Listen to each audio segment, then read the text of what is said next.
So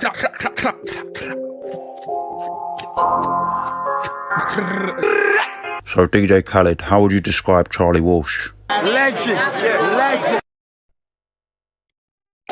Now, what up? Giving them that. Now look, set piece, blood.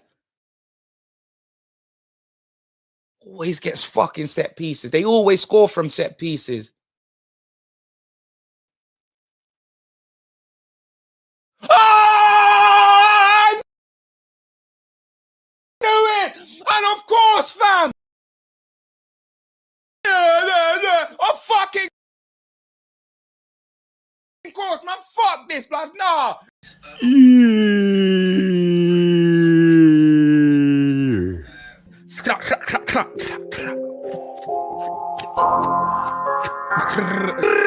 So DJ Khaled, how would you describe Charlie Walsh? Legend, legend. He knows that I mean that genuinely as well. So yeah, big up everybody that tunes into WeStHaMRaNdoM. Those people in there are, you know, it's obviously a small channel. They're very loyal. They get involved in the comments, and you know, it's WeStHaMRaNdoM is, yeah, it is a random channel, but the interaction with the people watching is, for a channel so small, I'm not sure whether other channels have that type of interaction. So WeStHaMRaNdoM, yes, I'm part of WeStHaMRaNdoM, but I need to acknowledge the people that, you know, that tune in whenever Peach goes live, or, you know, whenever we go live. So big up.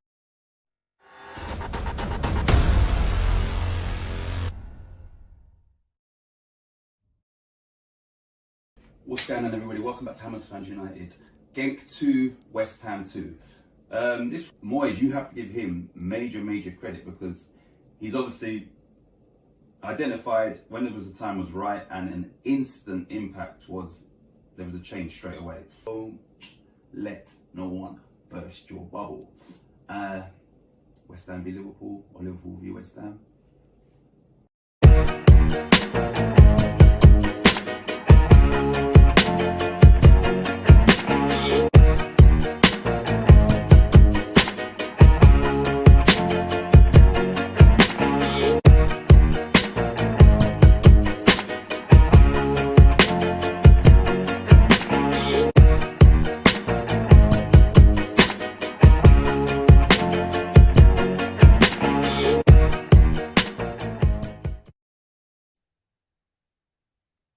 Good evening, welcome to WeStHaMRaNdoM. I'm Budgie, and I was supposed to be here with others, but I don't know where they are. So, what's going on, people?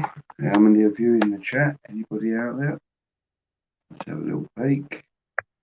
Budgie, yes. Budgie, with the fresh haircut. You got a fresh haircut. Yo, a lawnmower got a hold of your hair, dog. A lawnmower got a hold of your blood-clad hair, dog. Chopped it all off. And where did he go? He just left. He upped and bounced. But then I bounced him back in. Boom. Ha. Yo. Me and my sausage fingers, I'll tell you, I'm terrible. So who got off worse, the lawnmower or you? Oh, well, you know, I couldn't find any of the attachments to my clippers, and I just thought, I'm fed up with it, you know, so that's it, man. Nobody was around. Did you do that? Did you do that by yourself, man? Yeah.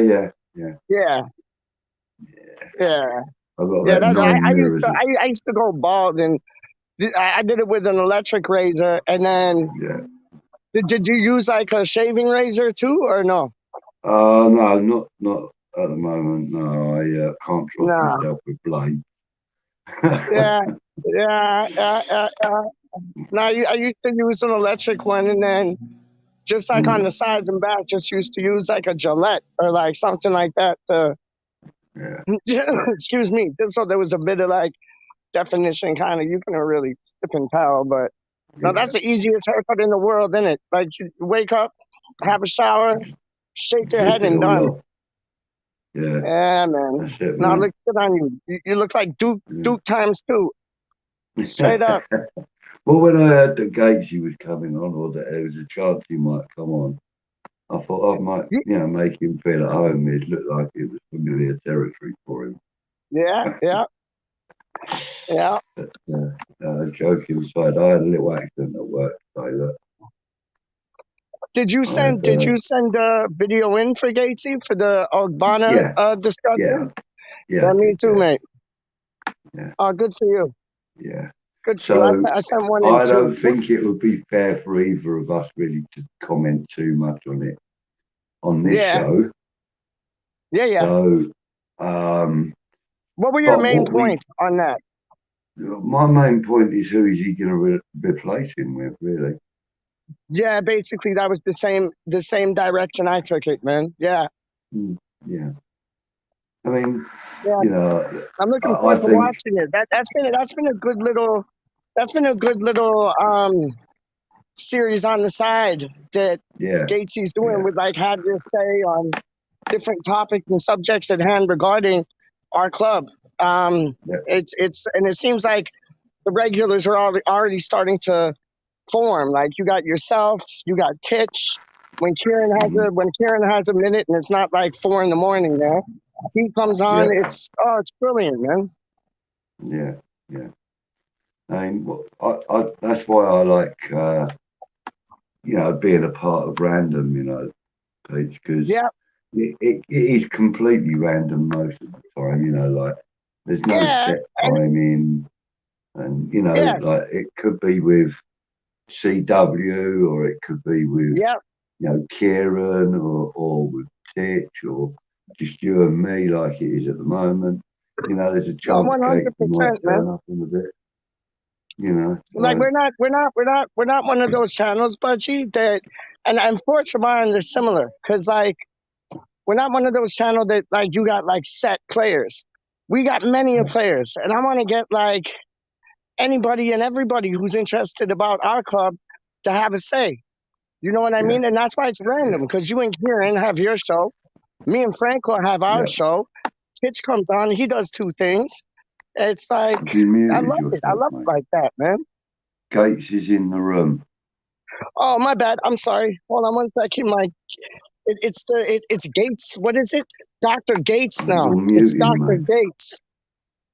Hold on. Yes, Dr. You're Gates. What are you muting. saying? Well, I had a really, really special guest in my Hello, surgery a Gates. little Can bit you hear me? earlier on. Oh, can Yeah. you hear me? Are you Yeah, yeah, there? yeah. Loud and clear. I say I had a really special guest in my surgery earlier. Can you guess who it was? He had a bit of a No. bashed up knee. His knee was a bit bashed up, and I had to sort of get a bit of TCP out and the elastoplast and all sorts and try Oh, you and do a little bit poor of magic. thing. Was it Ogbonna? Of course, yes. I worked some magic on him, and he'll be Yeah. back in no time, I'm sure. So If only it was he's that going to be simple. back for the Wolves game. He's going to be back for the Wolves game. Yeah. It would be nice, mate. But I'm not I hearing think anything. I think he's going to be out for a good while, mate. I think he's going to be Yeah. out for a Yeah. minimum 3 to 4 months, minimum. Yeah. And Yeah. That's being nice. yeah, although I've heard a story. I think it was in the Athletic that said that despite the fact that his contract's up at the end of the season, Yes. that But they're Sullivan going to offer him a new Sullivan contract. came out today. Sullivan came out today and said he wants to extend that. That's right. Yeah, that's what I Even just with said. the injury, yeah. Yeah. So that's good. So Can't hear anything, guys. Yes, I don't think Hammerhead's in Bud the can hear house. us, Pete. Pardon me? I don't think Budgie can hear us. Can you hear us? Hang on a second. I think my earphones came unplugged. I can hear. Hammerhead I can saying hear Bobby something now. Budgie. Frankie's in the building. Yeah. Oh shit, yeah. Frankie's in the building. Big up Peach and OG Budgie and Gatesy, of course. Big up yourself, Frankie, and big up Charlie Boy for us, please. Sorry, Yeah. I'm a bit late, chaps. It was just I was doing a bit of the editing for the premiere that's going out tomorrow morning, which Oh, lovely. you might recognise two of the contributors. Nice. Although Nice, one of the nice. contributors had a bit more hair. Yeah, Do it yourself, I bud. think I know where you're So, going. yeah. I realised that I'd gone over 6 minutes, so I quickly rounded up. No, My no, apologies for that. no. Listen, You 5-6 minutes is you, about right. Whatever. Yeah. you went over what, Budgie? You went over 6 minutes or 16? 6. Come on. I know I can talk, but hey, you know. They're right about you, dog. They're right. You know what they call them, Gatesy? What do they call you, Budgie? They call you like a media whore or something like that. What was it called? Yeah, that's That your mates exactly call what you. they call me. Yeah, I'm that's starting to exactly what they believe call them. I'm starting to believe them. I'm starting to believe them, dog. me. That's reasonably polite compared to some of the things I get called. Yeah. Yeah, I've been called a lot worse than that, man. I've been called a Yeah, lot worse than that. I'll take a media whore all day long. Well, you know, that I think you may have to rephrase that, Gatesy. Yeah, Uh, that's what I said to I'll say I've Gatesy been the other called a day. I lot was worse. like, I Yeah. said to Gatesy the other day, I'm like, do you mind me calling you like Gates' father or Gates' head or whatever? He said, buddy, you can call me Susan. He said, I've been called all the names under the sun worse than that. So I was like, all right, good to know. Good to know. Susan. He's a Oh, joker, ain't he? gosh. He's a joker, man. He's a joker. Yeah, So what man. are we thinking about the Czech Republic billionaire being at the game on Sunday, seeing one of the best performances we've had in a year and a half, 2 years? The result was immense. What's your thought? Like, what do you think he left the stadium thinking? What do you think he left the ground thinking? Like, I'd love to know. I'd love to know your guys' opinions on that. Want to Gatesy, go I'll first, battle Coach? your greater knowledge on that. Go on, mate. I think he would. I think he would have left there wanting more. I think he would have left there going, this is a team that is going places. This is a team that I want to be going forwards. I want to be a part of this journey. That's what Yep. I'm hoping. Because we beaten the team that was on a 25 game unbeaten streak. Flying in Europe, flying in the Premier League. 2 seasons ago, they were Premier League champions and won it. Very handily. It has to be said. The season before that, they were champions of Europe, and I'm sure that he must have been sitting there thinking, yeah, this is the place to be. I'm keeping fingers crossed because obviously any new investment I think is a good thing.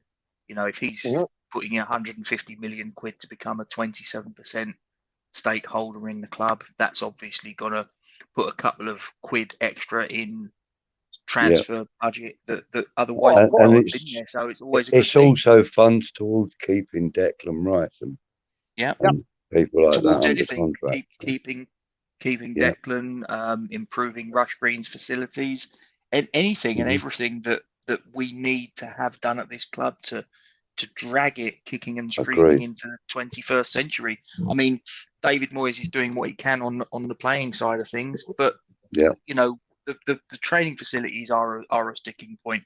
And I had it. There was someone in the media that turned around and said that is the reason why we as a club have to pay over the odds in terms of our wages, because I'm not being funny. That is where they play the matches at London Stadium. That's fine, but most of the time that they're doing their job, they're at Rush Green. Now, with all due respect, if you're a footballer and you're like, I could go to a club like Chelsea, you've got the training complex at Cobham, or you go to Manchester City's training facilities, or Leicester, or any of these other Premier League clubs, and they're absolutely out of this world. And then you turn up at West Ham, if you're a sort of like a player that's looking for a club, and you're comparing, sort of like, right, this club. And the changing rooms are a porter cabin. Yeah. So West Ham have to tempt players in through the door. They have to sort of say, well, I'll tell you what, we'll give you an extra 10 grand a week compared to what they'll give you, sort of thing. It's quite ridiculous. But that extra 10 grand, that extra 10 grand, hey, Sean, what's up, my man? That extra 10 grand for the amount of players we played that extra 10 grand for, because of our shambolic shambles of a training ground. We could have put that in a kitty to improve the training ground, and that's what I think we need to do. Yeah. We need to. And funny thing you said about how we beat Liverpool and there were 25 unbeaten. Yeah, Mm-hmm. it's not unfamiliar with West Ham to do these type of things. Like we were the first team to win at the Emirates with Arsenal when I think it was Reece Oxford was playing with us. We're It the was first before team that. to It beat. was that was Bobby Was it? Zamora Was scored the it? winner. Yeah, it was 07. Oh, so those are like Harewood Zamora days. Reece Oxford would have been about 8. Yeah. Okay, I got you. But it's just like we seem to like we stopped Tottenham from having any hope in hell in winning the league. Yep. We beat Liverpool 25 games in, unbeaten. We beat Arsenal for the first time at the Emirates. We're kind of known to like pull these things off. But this season is just different. We stopped a 5-year unbeaten run in the Carabao Cup for Man City. There you go. See what I'm Man saying? United winning the Premier League in 91 and 95, essentially. Yep. Yeah. See what I'm saying? Mm-hmm. So we like throwing a spanner in the works when the need arises. We have had a giant killing moment now and again, haven't we? You know. Yeah. But then conversely, we've also been on the receiving end of a few as well. Oh yeah. Of course, yeah. Yeah, like losing 7-0 to Blackburn back in the day, man. That was ridiculous. Picking up on the training ground facilities and stuff. Yes. The actual equipment and everything is all like modern state of the art and everything else. Oh yeah. It's just the actual buildings, isn't it? Yeah. Yeah. They're like portables, buddy. You know, I mean, like the actual portables. training ground is pretty damn good. From what my understanding of it is. So really and truly, I mean, instead of paying, as you said, instead of paying that extra 10 grand a week or whatever it is to each player, you know, why not put that into a kitty and you know, replace the buildings or improve the look of them on the outside? I mean, that's quite easy to do. Oh, and Budgie, it's not like when I see it from the outside looking in, it's like they want to totally revamp the whole thing, which is beautiful. It's a lovely idea, beautiful concept, but they want to do it all in one go. Now, if you keep chipping away at a rock, the rock is going to break. So if you keep chipping away at this training ground and maybe put one new building up and then another new building up in due time, you can do it over time, so it's not like a big amount for revamping the whole thing. Do you know what I mean? Yeah. Actually agree with what Luke says in the chat there about the price of land. It's a fair point. You know, in London, the price of any land is prohibitively expensive compared to what you'd get. Let's say, you know, if we moved, because obviously we still have Chadwell Heath. People think that we don't, but we've still got Chadwell Heath. It's just that that's used for the under 18s and whatnot, and the first team used Rush Green. So we, you know, I sort of look at it and think, well, I'm not being funny. Couldn't we consolidate? You know, sell both of those bits of land, one in Rush Green and one at Chadwell Heath, and maybe try and find a bit of land sort of further out into Essex. Yeah, like Manchester's too far, Luke. I hear what Luke's saying about, you know, we could pick up acres in Manchester for tuppence. Yes, we could. But I think that's too far. Manchester City could pick up acres. Obviously. I got you. Sorry, I didn't see that. That would be ridiculous. Sorry. I didn't see that. Yeah. I mean, you know, whereabouts in Essex? Whereabouts in Essex would you kind of like? Well, I suppose you know, certain places. I guess Brentwood would be quite expensive.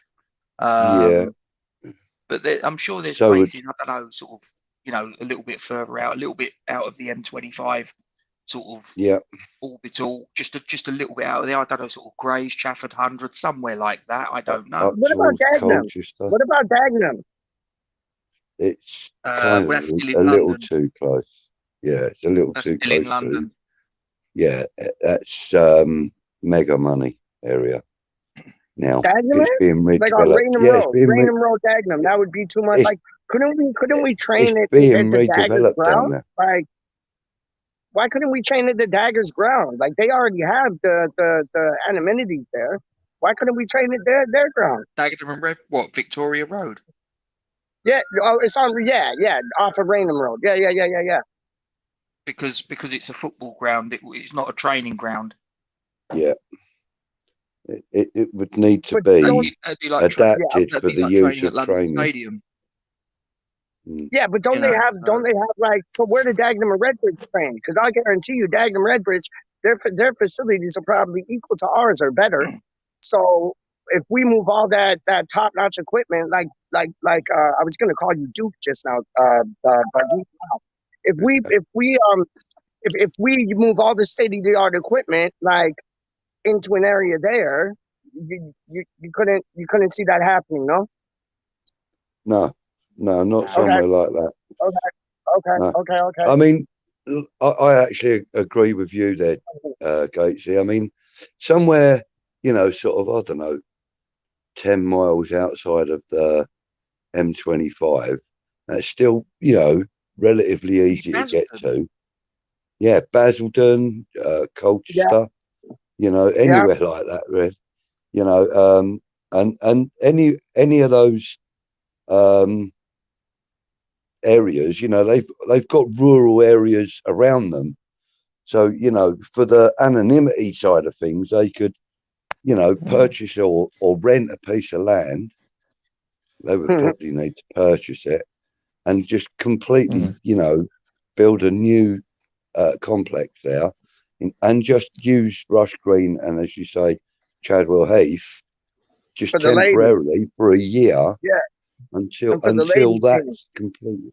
Yeah, well, see, the ladies' team, they could move into Rush Green straight away. Yeah. And, and the facilities, I'm not saying that the facilities are any better for a woman. That's not what I'm saying. But what I'm saying is because the ladies' team are, at the moment, they're sort of, I can't even remember where they're not even training underneath the WeStHaM banner. I don't think they're training somewhere else. And their home ground. Are they not? I thought they trained at Rush Green. I know they used to play the games at Rush Green. No, I think they trained there as well. Not all games. And then play at Rush Green, man. No, they used to play at Rush Green. They now play at Dagenham, but they used to play at Rush Green, and I assume they trained there as well. Yeah. Okay. Yeah. Well, similarly, that Brighton ladies play at Crawley. That all their home games. Oh, do they? Yeah. I was just saying to Peach last night that when I find out when the Brighton WeStHaM game is, I will walk the 400 yards to go and watch it and see how things go there. Yeah. Yes, literally 400 yards away from my house, so it's worth going to see, isn't it? But I might sort of like keep an eye out for that myself. Bring my daughter along. Yeah, do that, mate. We can meet up at the local pub, which is 300 yards away from the ground, and then walk down to it. It's easy. Sounds like a plan. Yeah, definitely. Yeah. I'm just going to pick Luke up on this one, though. I'll tell you what, land in Kent, it used to be relatively cheap compared to London, but the problem, Luke, is that's happening, especially in my part of Kent, which is right up, sort of butted up to southeast London, is that what we're finding here is that sort of people are getting to an age that are born and bred in southeast London, and they're getting to the point where they're trying to fly the nest and they can't because the price in London is so prohibitively expensive.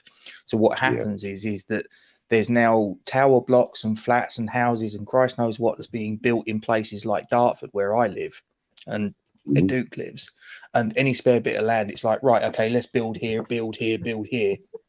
And the price in Dartford and surrounding areas is just skyrocketing. So, on the one hand, it's great because I've obviously got a house and my value of my property is going up, and that's nice. But the problem is I've got 3 children. So, when they get to the age where they want to fly the nest, it's like, well, how the hell are they going to afford it?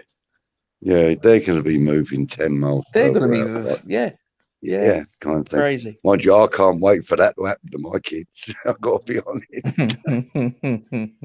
You'll miss them. But I do. I mean, my daughter, she's hardly here at all. And she popped in last night, you know, and it was really nice to see her. In fact, she showed her face, didn't she, on the stream we were doing. And yeah, but you know, the fact is that she's still got a key to the house. You know, I can still wake up any morning and find her in her room, you know. But I mean, I like that, but I keep saying to my son, you know, he's 18 now, and I keep saying to him, when are you going to move in with all your mates then in this flat you keep talking about? And he's like, oh yeah, I don't know, Dad. I've got to get a full-time job first. So I get him a full-time job. And then the guy that gives him the job, you know, his company collapsed the next day. And yeah, so that weren't very good. He didn't foresee it at all. And then, yeah, so, but as soon as he moves out, I'm moving out of Crawley. You know, I'm moving up close. I'm going to move up somewhere near Brands Hatch, up around that area. Oh, that's near me. West Kingsdown, I think. West Kingsdown, yeah. Yeah, I'm looking at that. That's only down the road. We'll be almost neighbours. Yeah, you know. But yeah, I've wanted to get a little bit more rural for some years now. Can I give you a little piece of advice though? Yeah, go on. Welcome to probably the last ever episode of the Franklin Peach Show, because Peach can't get here on time, and I told him if he can't get here on time, then I'm done. I ain't got time for this. This isn't how it works, son. I ain't got time for.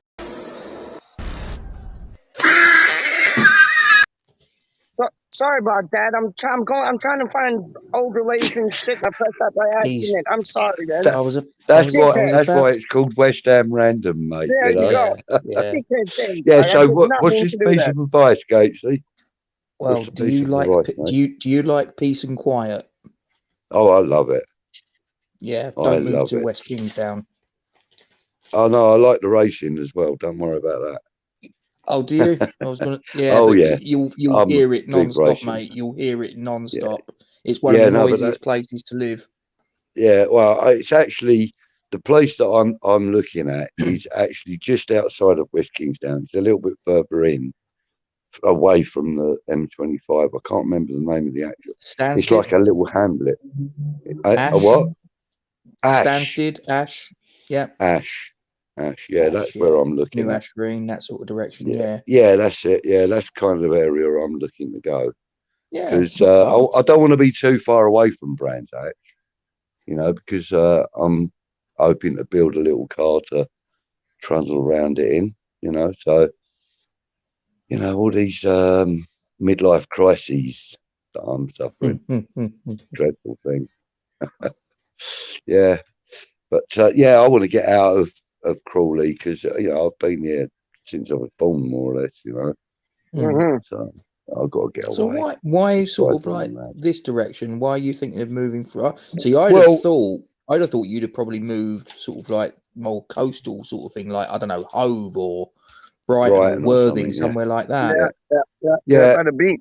Well, the reason for that is that I'm not really a water person.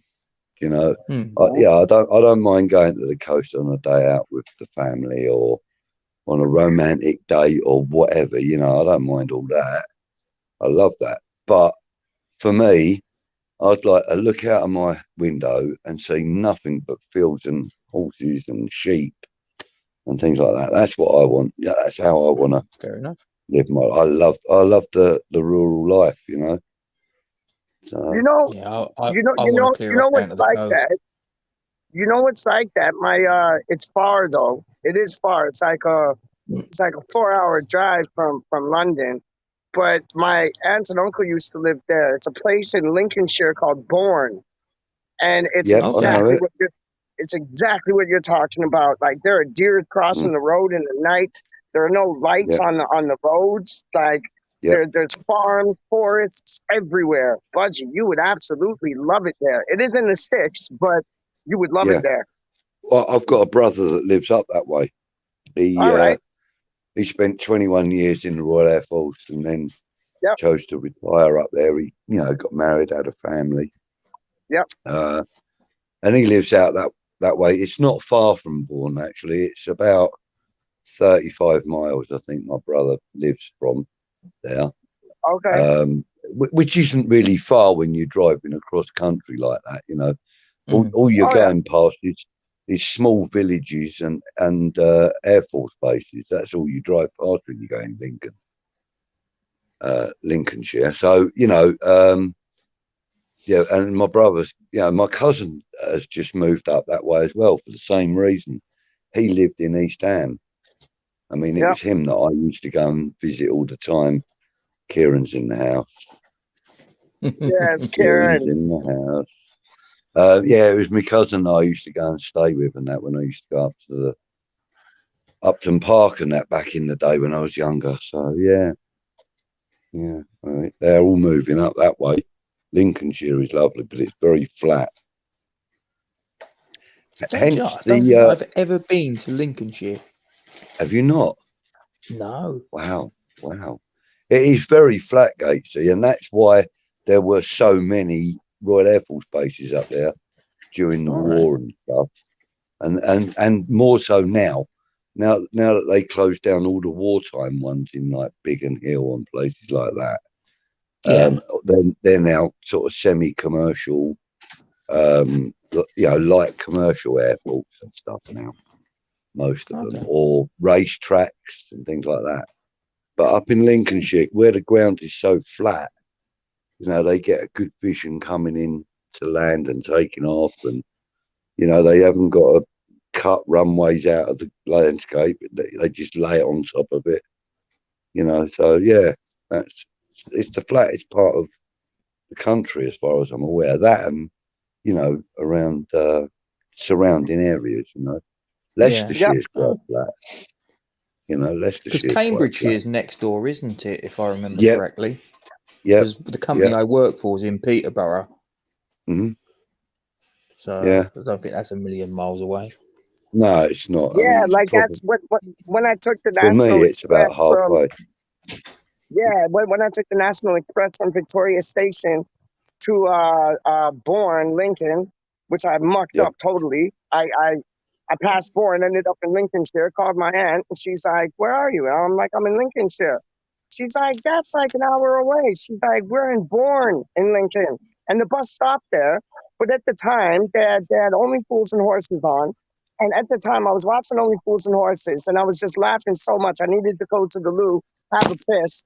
I go have a piss. Apparently, my uncle's right out there. God rest his soul. He was right out there waiting for me. I miss him. And then end up in Lincolnshire. I had to take a taxi from Lincolnshire to flipping Bourne. But my point is, it was halfway because we stopped in Peterborough. And I remember the bartender, the local I go to here, he's from Warrington, up north. And he said, you have to try the local ales, like outside of London. So when we stopped in Peterborough, I got out, 15-minute stretch kind of thing, looked about, seen a pub, went in there, down like 3 ales, like had their local ales, got back on the bus. So yeah, then start watching Only Fools and Horses, then start having to piss myself. So I went to the loo. And it's like, I'd say it's about, what would you say, Budgie? From London to Peterborough is about 2.5 hours?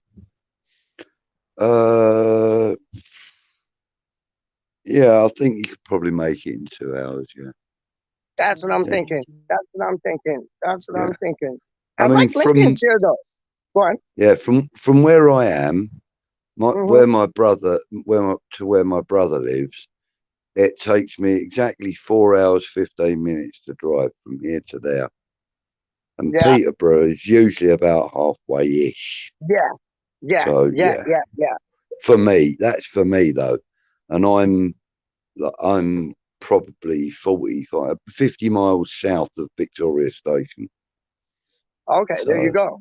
Yeah, there you go. Chich is in the house. Where is it?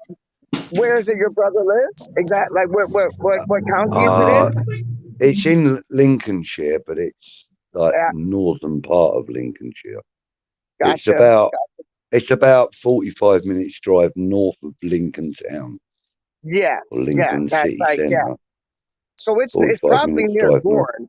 It's probably near Bourne, give or take, Could like be. this way or that way. Yeah. Yeah, it could be. Yeah, I mean, I know I've seen signs for Bourne when I've been going up there and stuff. So, There you go. you Yeah. know, yeah, and it is quite close to the place, you know.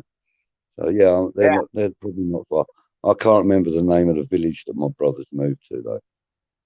But I'll tell you in Bourne, Buzzy, I'll tell you, mate, they have some nice locals there, man. Like proper, like old school, like local pubs, man. Like, oh, it's I loved it there. And when I made the mistake of passing Bourne and going to Lincolnshire, I went to a pub there. How come, like, wherever I go, I end up in a pub? I went to Crawley, ended up at the pub. Go to Lincolnshire, end up at the pub.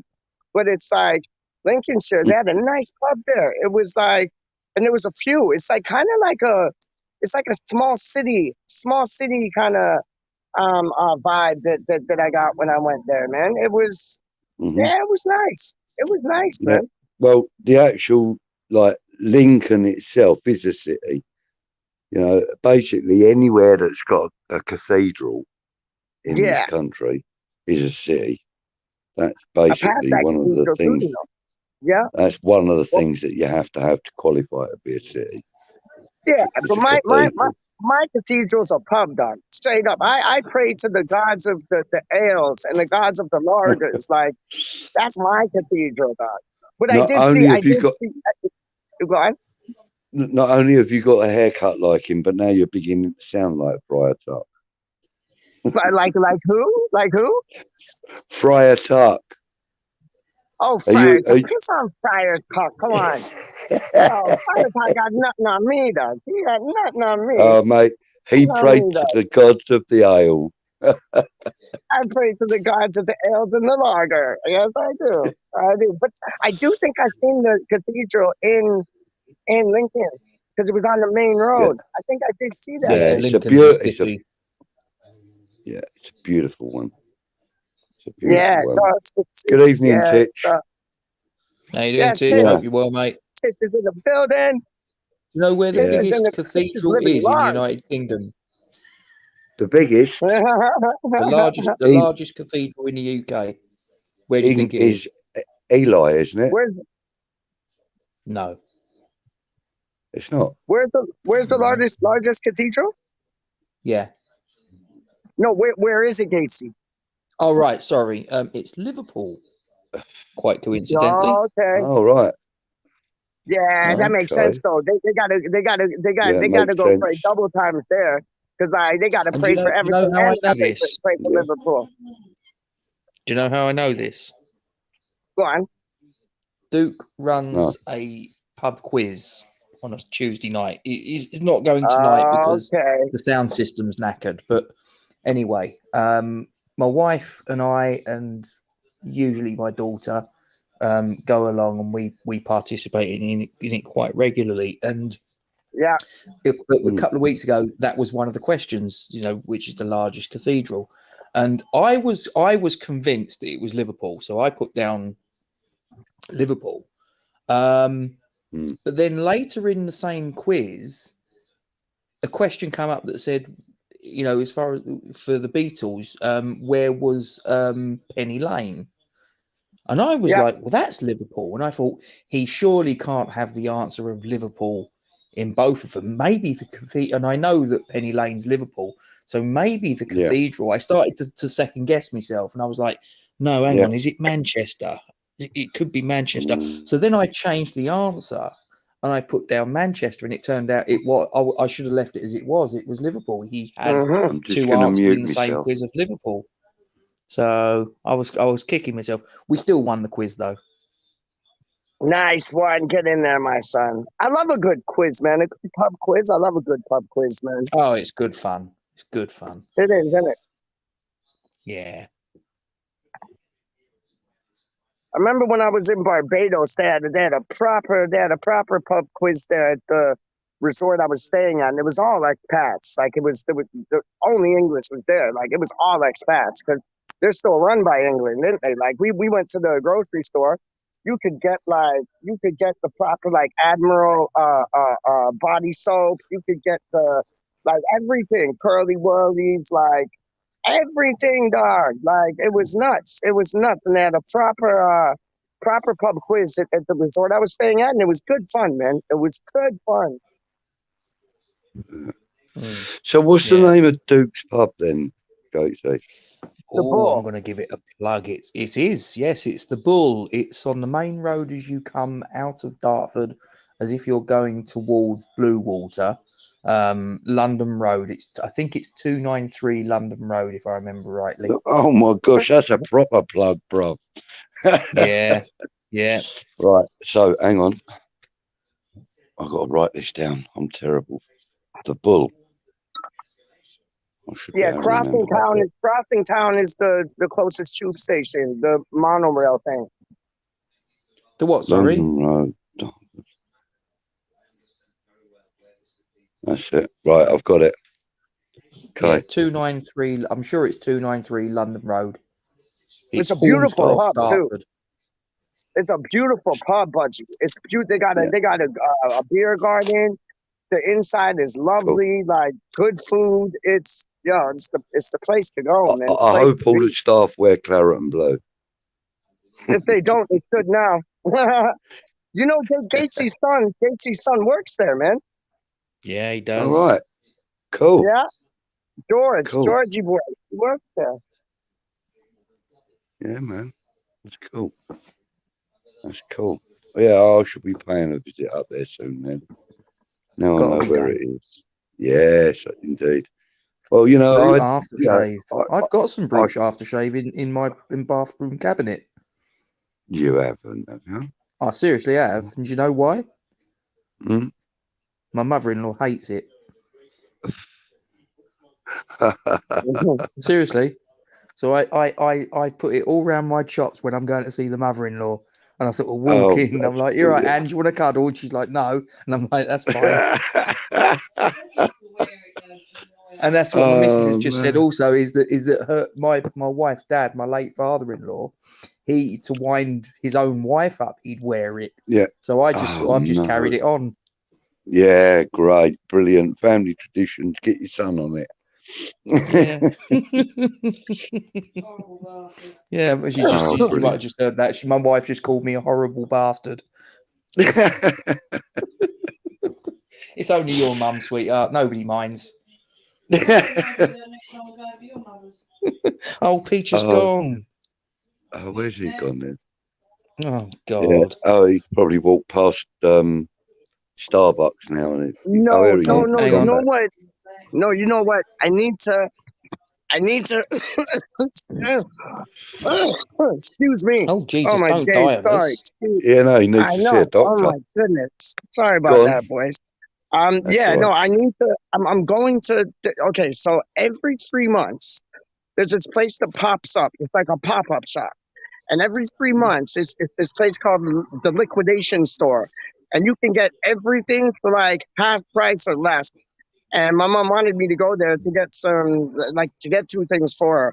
So I'm just gonna check online what time they close, because if they close at 6, I'm not going there. But if they close at 8, I'm going there. So mind me for like I'll be like 2 minutes at the most. I'll be right back. Okay, mate. Okay. Thank you, boys. Thank you.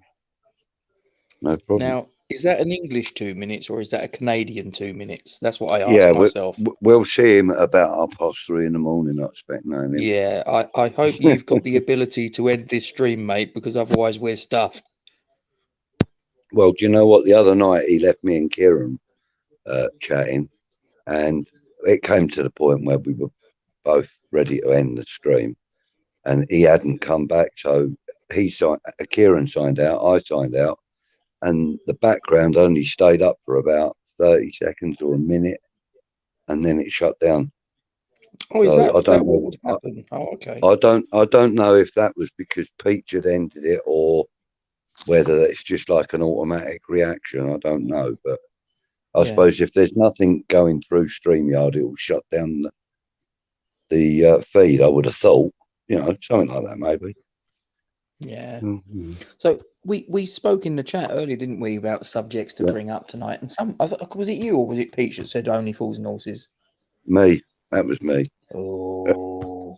Well, you know All what right, it's like. Last favourite time we were episode? chatting, like, I think we did cover that before, but I think my favourite episode, it just has to be the chandeliers. Oh yes, yes. You know, I think it was just so comical the way he goes, "I'm ready, Del boy." Do you know And the then he story goes, about that? well, you know, I probably have heard it, Gatesy, but you know, my head is all over the place at the moment. So refresh my memory.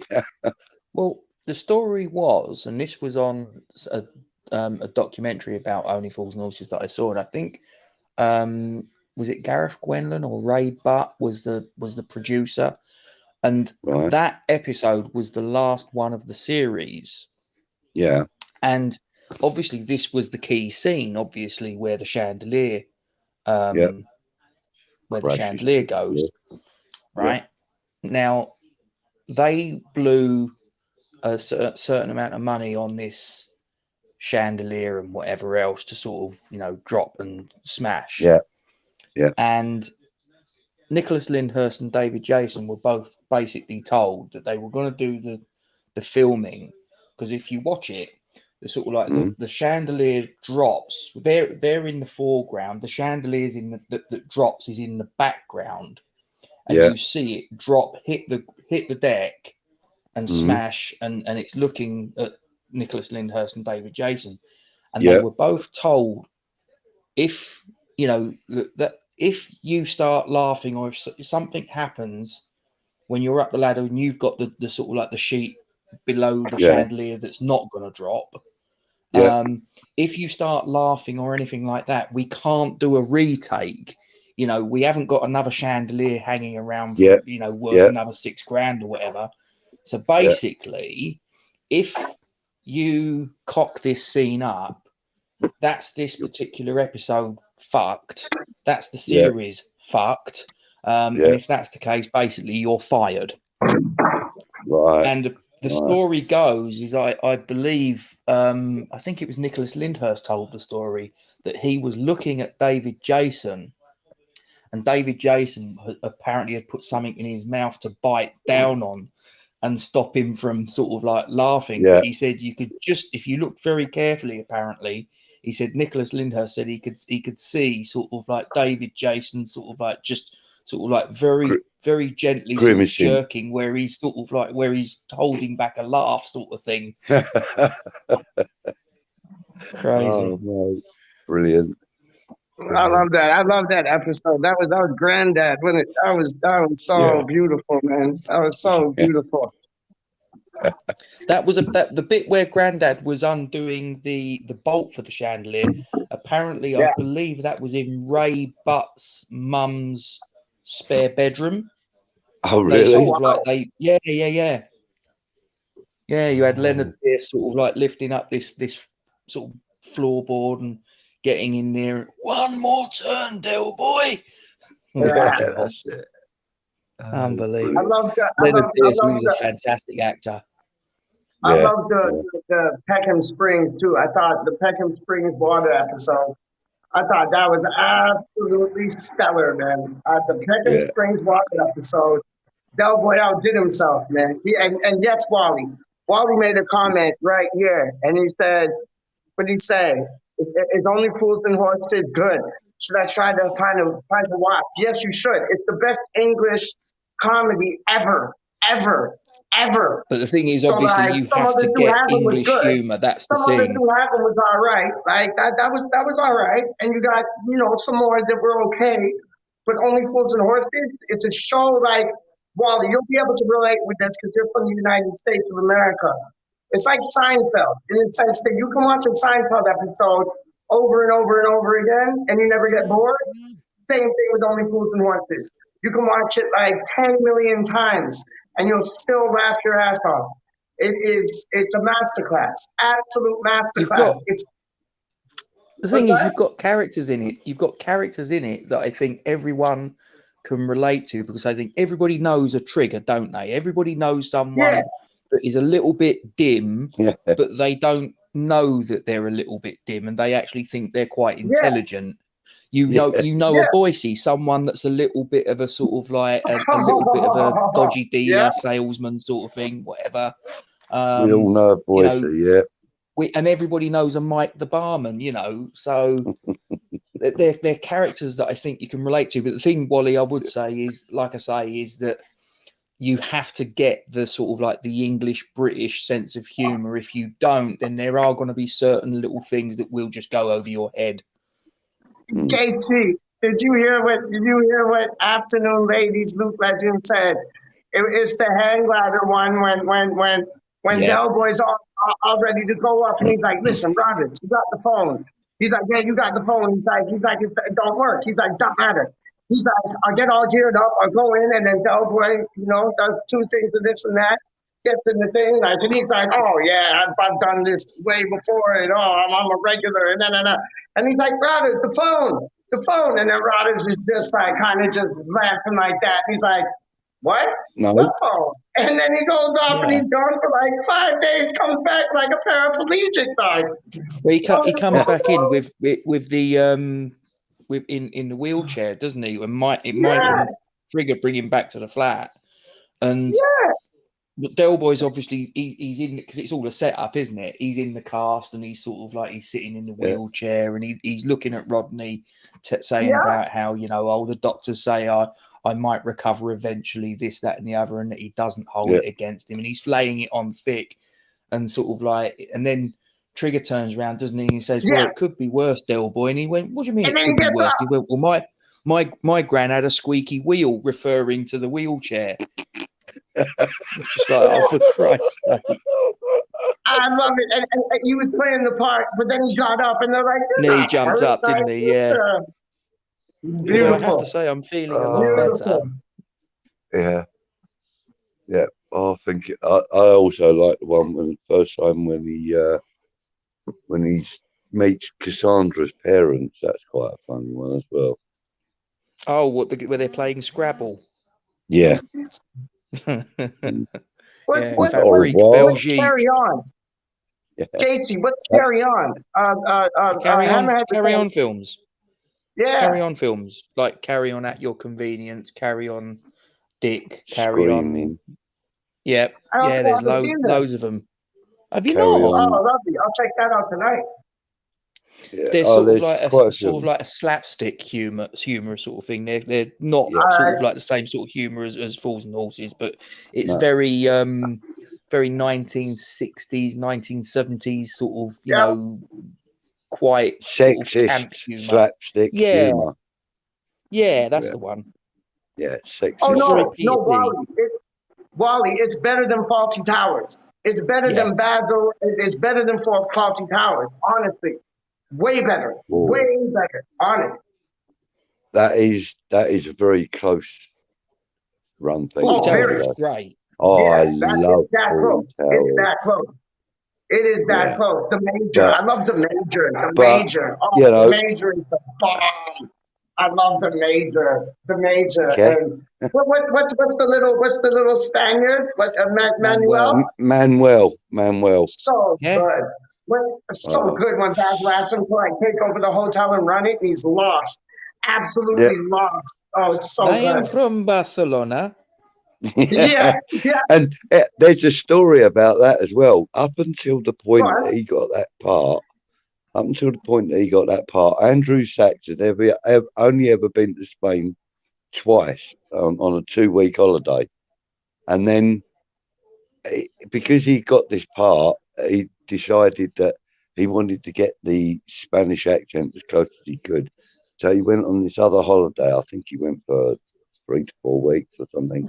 And then when he came back, all he would do was speak with this Spanish accent all the time. And apparently, even people in the shops were saying, "Oh, you must be Andrew's cousin, a Spanish cousin or something."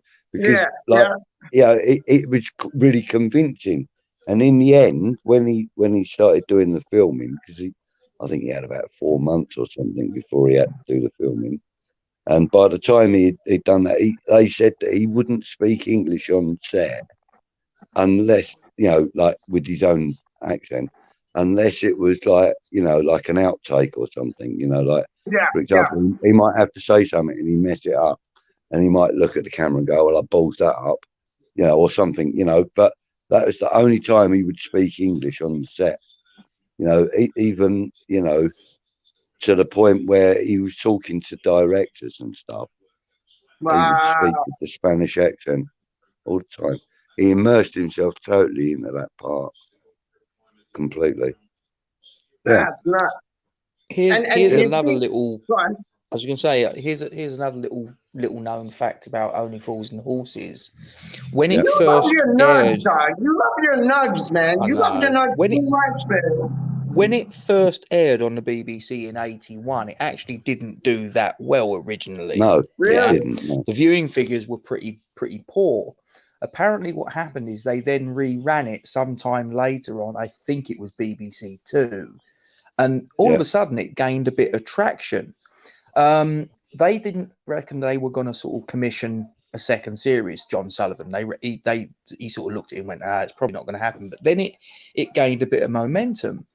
The original run, the sort of like the song that you have at the beginning and the end, you know, stick a pony in my pocket, I'll fetch a suitcase from the van, why do Only Fools and Horses work? They weren't the original intro and outro songs. The original outros and intro songs was just a piano sort of medley, which is still in a scene in the first episode called Big Brother, where Del Boy's wandering around trying to sell the attaché cases. That was the original, the original intro and outro theme. But apparently, what happened is when they recommissioned for a second series, John Sullivan thought to himself, "No, I've got to try and jazz the sort of like the intro and outro music up." So apparently, what he did is he had like a bottle of whiskey or something like that. He had a bit of a skinful, and then he sat down at a piano and just belted out the songs that we now know as the intro and the outro music to Fools and Horses. Wicked. Gatesy, you and I have definitely got to go on that BBC show, Pointless.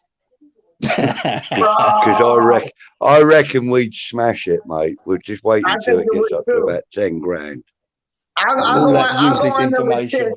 Yeah, mate. I reckon we'd smash it. You could. No, I'll go on there with Tits. You can go on there with JC, and we'll beat y'all. We will beat y'all. We'll face y'all. Challenge. Straight up. Honestly, I love that song. That sounds good. I want to go on the chase. I love the chase, dog. I love the chase. And Wally said, like, it can't be better than Faulty Towers. But what Gatesy said about every character is relatable. It's the same as like that Seinfeld in the US. It's like, I think they basically got the idea from Only Fools and Horses. It's like, you got your George Costanzas, you got your Elaine, you got your Jerry Seinfeld, you got your Kramers. Like, you have those. So it's like, that's why it's better than Faulty Towers. Give it a watch, and I trust I've never you. seen I trust Seinfeld. You, Wally. You'll love it. I've never seen Seinfeld. Oh, it's good. It's good. It's good. I never watched it when it was on. I thought it was shit. But then after watching the replays, it's genius. The boy that does Curb Your Enthusiasm, Larry David, he produced it, and he has his own show now called Curb Your Enthusiasm, and I love that. And yeah, Seinfeld. Oh, it's for American comedies, it's one of the best. One of the best. It's like your Only Fools and Horses, straight up. Okay, we got the man from Brisbane in the place. Oh, is Kieran Let's here? see his face. There you go. Oh, Kieran. What's happening, Kieran? Good morning from here, Clive. Good morning from a wet, sunny Brisbane because it's raining. Oh, mate, you've cheered me up. Good. You have cheered me up, guys. There's a violin playing just for Kieran. Yeah. Oh, we're so sad, aren't we? We're so sad for poor Kieran that is staying in Australia. Oh, poor Kieran. It's still 28 degrees, but it's a bit of rain. Never mind. Shut up, Kieran. You do know how to that's piss your me off, rating man. here. Oh, mate. So, Kieran, are you Yeah, mate. working today? No, Work? no, No work today. no. Oh, good. So, We've been discussing only fools and horses. What are you saying? yeah, I know. I've been flapping around here a bit, and I've been looking in every now and again. So yeah, I see you went to the Only Fools. Oh, Well, you got to yeah. do it. It was brilliant, wasn't it? That's it. Brilliant. Yeah. But I think I'm with Hey, you, hey. Clive. I think the chandelier one. Yeah. I remember the first time I saw that, I fell off the Oh, me sofa. too.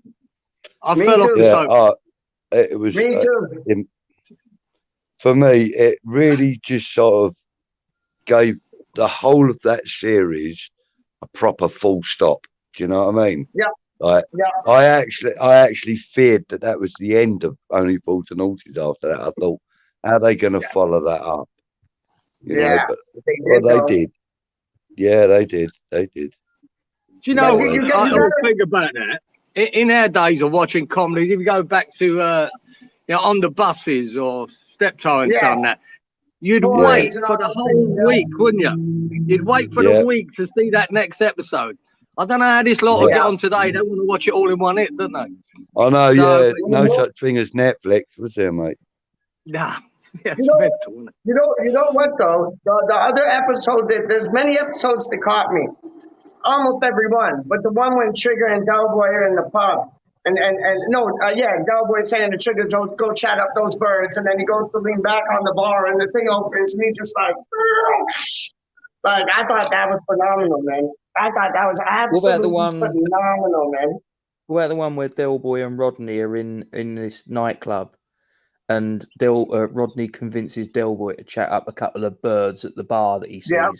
And Delboy gets up, goes over to him, puts his arm around one, puts his arm around the other, and he's in the middle, and he's like chatting away. And you can only see them from the back, and Rodney's looking, and then he turns around, he's sort of like, drink up, bruv, we're leaving. And he's like, oh, brilliant. What are they, a couple of ravers? And he's like, no, they're a couple of geezers.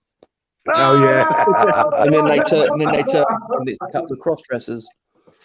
I love it. Yeah, I love it. I love that's it. right. Yeah. I remember when I was going to Australia House to do my immigration, and it's just near Shaftesbury Avenue, isn't it? Australia House in London. Oh, And I was walking down Shaftesbury Avenue, and who's coming in front of me was Nicholas Lyndhurst. And I looked at him and went, wow. He was doing a play or something in the West End at the time. It's been about 1986, something like that. But he's a tall boy. He must be 6'3". Did you say to him, all right, Dave? I thought about it. All right. Well, I thought about it. I thought, nah, he must have heard that 100 times. I can leave it. I would have gone, Rodney, you plonker. Yeah, He's not heard that a million times. But do you know what? He grew up about 9 miles away from where I am. And, I'm actually working just past where he grew up. It's quite sort of common knowledge around here where his house was and that, where he grew up. Yeah, it's not far from it. It's only about 9 miles. That's really like, weird. That's like Sorry? That's like Dudley Moore. Dudley Moore lived just down the road from Wood Lane, where my father grew up. Like off Rainham Road, Wood Lane, by the cherry tree. Dudley Moore just lived down the road. But Budgie and Gatesy. Big up Kieran. But Budgie and Gatesy, remember how you were saying about the pointless? Hammerhead said, let's do a WeStHaMRaNdoM quiz night pointless. So like, I'm sure we could set that up. Like one day a week, we'll have like a pointless quiz night. I think that would be fire. I'd be up for that. How many people can you have on a stream? I don't know. JT, do you know? Well, I can only answer that question by asking a question. Do you have, forgive me for asking, but do you have the free version of StreamYard, or are you paying a monthly No, fee paid for version, paid version. Okay, and is it is it the sort of like because there's, as I say, there's 3 levels. There's the free version, the paid version, but then you've got the sort of like the midway paid version and No, like we the got top we got level. the middle one. You got the pretty middle sure one, we got yeah, the middle same one. as us. I think it's 10 people? 8. I think 8? it's 8. Okay. All right. Well, So the that's 2, reason 4, I'm 6, 8. That's 2, 4, yeah, 6, 8. So yeah, that's that's 2 like you could teams. have 2 or 3 teams. 2 teams of 4 or 4 teams of 2.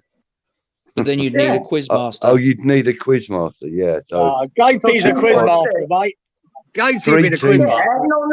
No doubt. So you could have 3 groups of 2, 2, 4, 6, 8. Yeah. Then you could have the quiz master and the host.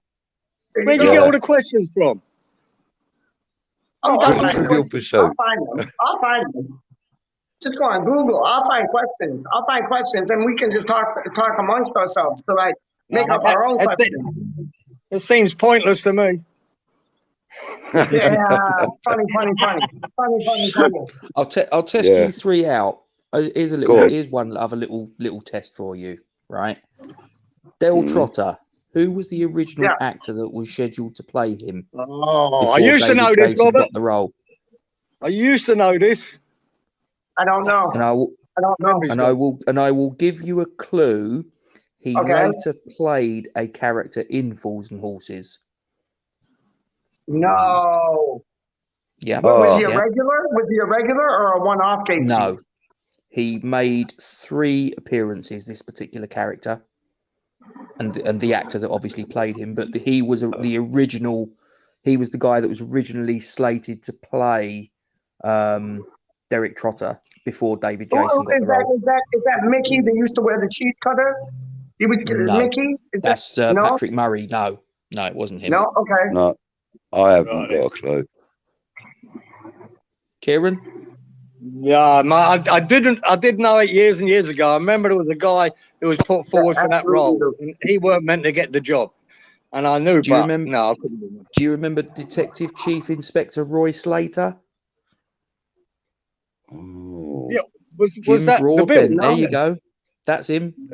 Jim Broadbent. Oh, really? You remember the last time you saw him? He was revealed to be Cassandra's ex-husband, or she was still actually married to him. I remember him. She was trying to get a divorce. Yeah, there's Jim Broadbent was the guy that was originally meant to play the part of Derek Trotter, but something came up. I think he ended up. Who Luke said? Jim Broadbent. Who later went on and played. Did he play something in one of the Harry Potter films? He was Bridget Jones's father as well. Yeah, he was in the Harry Potter film. Yeah, Jim Broadbent. Yeah, he was one of the teachers at the school. I'm sure he was. But he's been in lots of stuff. Jim Broadbent, really good. Right, can we have an easier one, Jason? Yeah. Oh God! What one just off the top of me head? Yeah, who's the most massive team in the country at the moment? I can answer that. Is it WeStHaM? Is it WeStHaM? Or is it WeStHaM? Bang on! You've got it, mate. 10 points for you. I'll go with B. You're right as well. Yeah, brilliant. I love it. Oh gosh, right. Oh God. You know, I can't think when I'm thinking. You know what I mean? Yeah, I know. You can't see the wood for the trees. That's Casey, it. Yeah. Casey, take that swimming hat off. You might think better. Swimming hat? Yeah, he looks like you're wearing a swimming hat. That's you don't know. Are you doing another stream or recording? Yeah, like we are. We're going to do a recording on. It will be at about 1 a.m. our time Thursday morning. Yeah, that doesn't matter to them, does it? No. What's your point out? Like 11 on Saturday? It's being released on Saturday morning at 11 a.m. Cool. I've just seen Titch's one in the in the chat, and I'm gonna go, and I swear on my daughter's life, I'm not googling this Titch. I believe he played for Torino. Who's that? Who are we talking about, Robert? The one about Ogbonna. All right. Ah, yeah. He's just put a question about Ogbonna. Who did he play for before he played for Juventus? And I've got a funny feeling it was Torino. He says you're correct. He says you're correct. There you go. Fuck yeah, mate. You can't be in this quiz, JT. You're too good, mate. You'll have to host it. Although Hammerhead's contradicting, he's saying it's Crotone, but Yeah. I don't know. Listen, I'll leave it down to them to sort out. I thought it was Torino, but listen, if it's Crotone, no fights, please, lads. You know. Yeah, whatever. I'm not bothered. If I get it wrong, I get it wrong. We all do. We all get things wrong. So yeah, we're gonna do the recording this week. It'll go out on Saturday morning at about 11 o'clock, so that people can have a look at it before any 12:30 games and stuff. Yeah, I'll keep an eye out for it, boys. I thought the one you did last week was excellent. Thank you. Yeah, Robert. We enjoyed it. Yeah, we enjoyed it, didn't we, Kieran? Yeah, it was a bit of fun, man. I think everybody did. Everybody did, man. It's good listening to you lot, man. Straight up. Yeah, the comments have been nice on there as well, you know. Absolutely. You deserve them.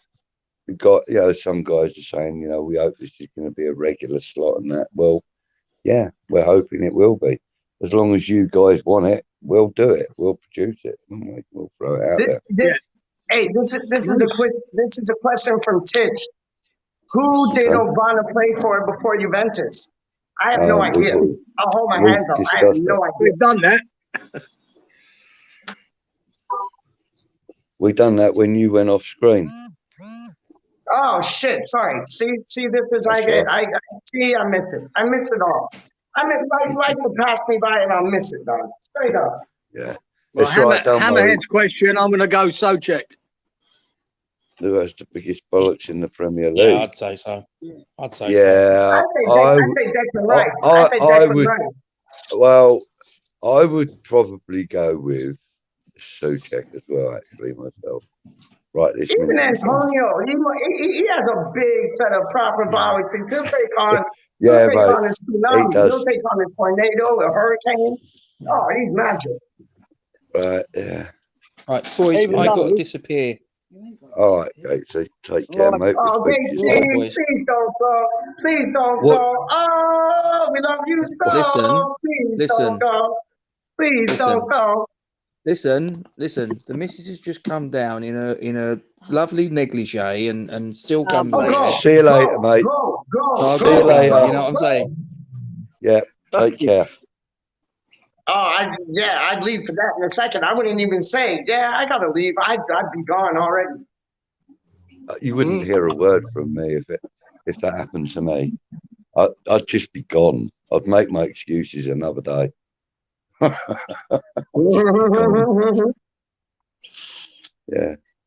So no, not likely to happen. So even though we say Socek's got the biggest bollocks, but I think Harry Kane now, his balls will be a bit swollen up because he's still in that fucking cage, isn't he? Yeah. At Titch's house. So his balls are a bit big by now.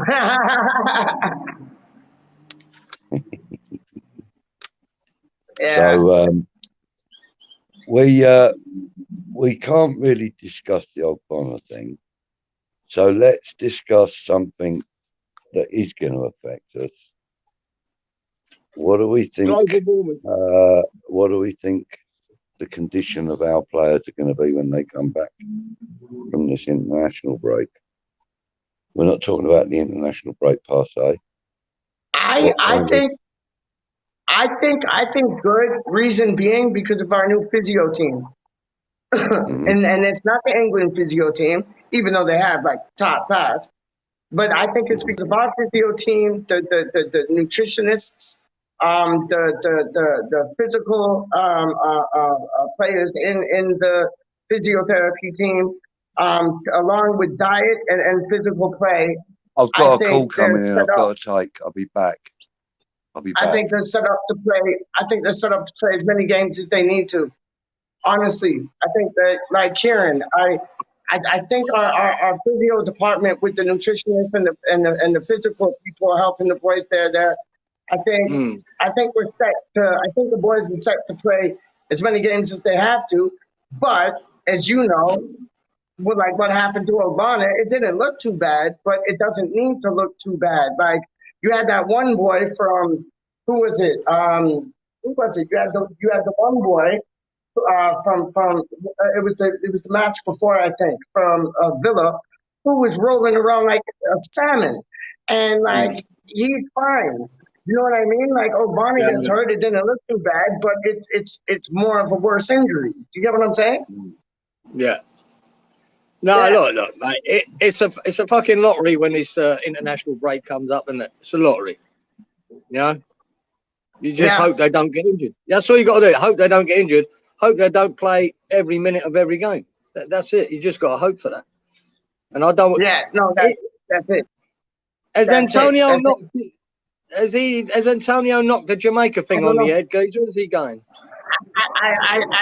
I assume so. I assume so, but I don't know, because it seemed kind of funny last month when they were playing and he withdrew from the squad. So I don't know if that's between Moyes and the managers and owners or coaches of Jamaica. But even Titch said, like, the Jamaican fans will take that as they won't take that nicely, because like he's probably one of the best players on their team and he withdrew. So I don't know if he's going to withdraw again. I'd love that, but I don't know if he has or if he hasn't. Interesting. It would be on the internet, though. It would be on the internet, like Jamaica's starting. Yeah, I know. Not starting. I can't be bothered to. I can't be bothered to research things. Me neither. Well, at least you know Fabianski ain't going. He's not going nowhere. I didn't know that. Well, he's that last game he played for Poland. That he retired from international football. They gave him a lovely send-off. Yeah. The whole team applauded him and the crowd. So he's finished with international football. Like I think you're gonna have the usual suspects. You're gonna have Prague. You're gonna have Suchek. You're gonna have Kufal. You're gonna have Rice. I know Lingard don't play for us, but you'll probably have him if he's been picked for the team. I don't know. I'm glad, like, people were up in arms saying, oh, Bowen should have been given a go and this and that. And I agree, yeah. Bowen should have been given a go. Somebody went in his place. I forget who it was. You know? Somebody took his place. I forget who it was. But I'm pleased that Bowen's not going. I'm absolutely over the moon, because I'd rather him be on the training ground looking forward to Wolves rather than England's next match or two, man. So, yeah. Yeah, I don't even know who they're playing. Me neither. I knew we played like Andorra or something before, and this, that, and the rest of it. But yeah, it's just a kickabout. To me, it's just a couple of kickabouts. Nonsense. No, it is. Like we're playing pub teams, Karen. We're playing pub teams, and those can be the worst. Those can be the worst because they want to try to prove something. And if people thought Aaron Cresswell's challenge was a red card, which it wasn't, because his foot just like went over the ball and ended up where it was. He didn't do that deliberately. You have people who like are on these Andorra teams and Hungary teams and this and that, and they have a point to prove, so they will go in like studs up everything just to get a player off, so they have a better chance of winning. And they're the worst to play against. I don't care. It's a lottery, isn't it? So we just got to hope for the best. And it's a lottery we don't need to be in, because we have a first class team. We're playing really good football. Naveen's back in the fold with set pieces. You pay much attention to the England matches or no? I'll watch the highlights of them and that, but depends. Once I get to a tournament, then I'm But what really annoys me about it, Peach, is I don't know how long it's gone on. Last 10, 15 years, every qualifying group England's had has been a piece of piss, right? It's been really two bob teams in it. And it's just too easy to qualify. It's too easy, man. And it's boring. 100%. Like, you remember Capello? Capello went in. I think they won every game in the preseason. And they looked fire. They go into the actual competition. They didn't win one match. Yeah, I'd rather see a harder qualifying group. Then I might take interest. Like, to tell you the truth, my friend, if I was Southgate, I'd only play the youngsters. Like, win or lose, it doesn't, like, it does matter because they're qualifications, so you got to win. But I think we have enough in our locker just to play the youngsters to get through to the the World Cup, Euros, whatever, and then put on your big guns. Maybe you have a big gun sprinkled in here, there, or whatever. But yeah, you do a mixture. like the top. What's up? You do a mixture. If you can keep the spine of the team for the experienced pros, the top players, and mix and match the rest of it against these smaller nations, of course you could. Yeah. That's the way you should do it. And I think he probably will this week. And I hope so, because you could honestly, I don't rate the boy. Like, even though his price tag was like, I don't know, like you're shopping at Harrods when it's really like Primark, like quality, like Maguire. Like, you put him in the middle, you put Phillips in the middle, and you put, let's say, Kane up front. You could then sprinkle the rest with all the youngsters that you have, because those three will make a difference then. And these youngsters, Jesus, not as if they're rubbish, is it? I mean, you've got Foden, Greenwood. Yeah. Players like that, Jesus Christ. They're looking quality, you know. But what's your look on Grealish? Because, like, he was a big fish in a small pond at Everton, and he stood out. He really stood out. But now he's playing with other big fish, so he's a small fish in a big pond, and he looks average. He looks average. Yeah, it's not.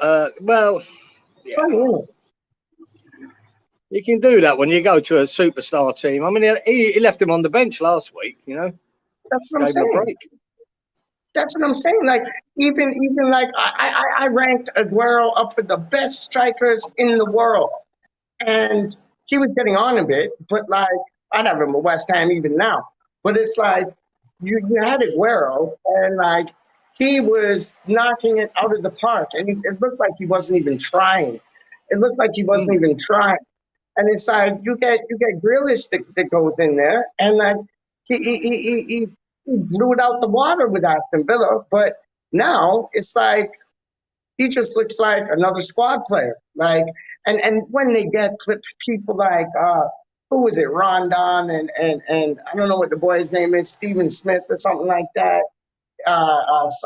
He got like youngsters to come in and do this, that, and the third, and they didn't do nothing. And it's just like, I don't know. It shows you that they have a squad of many good players. And like, I never rated Jesus, but now watching Jesus, I'm like, wow, like he stepped up to the plate. Like, he looks tidy. He looks tidy, that Jesus boy, man.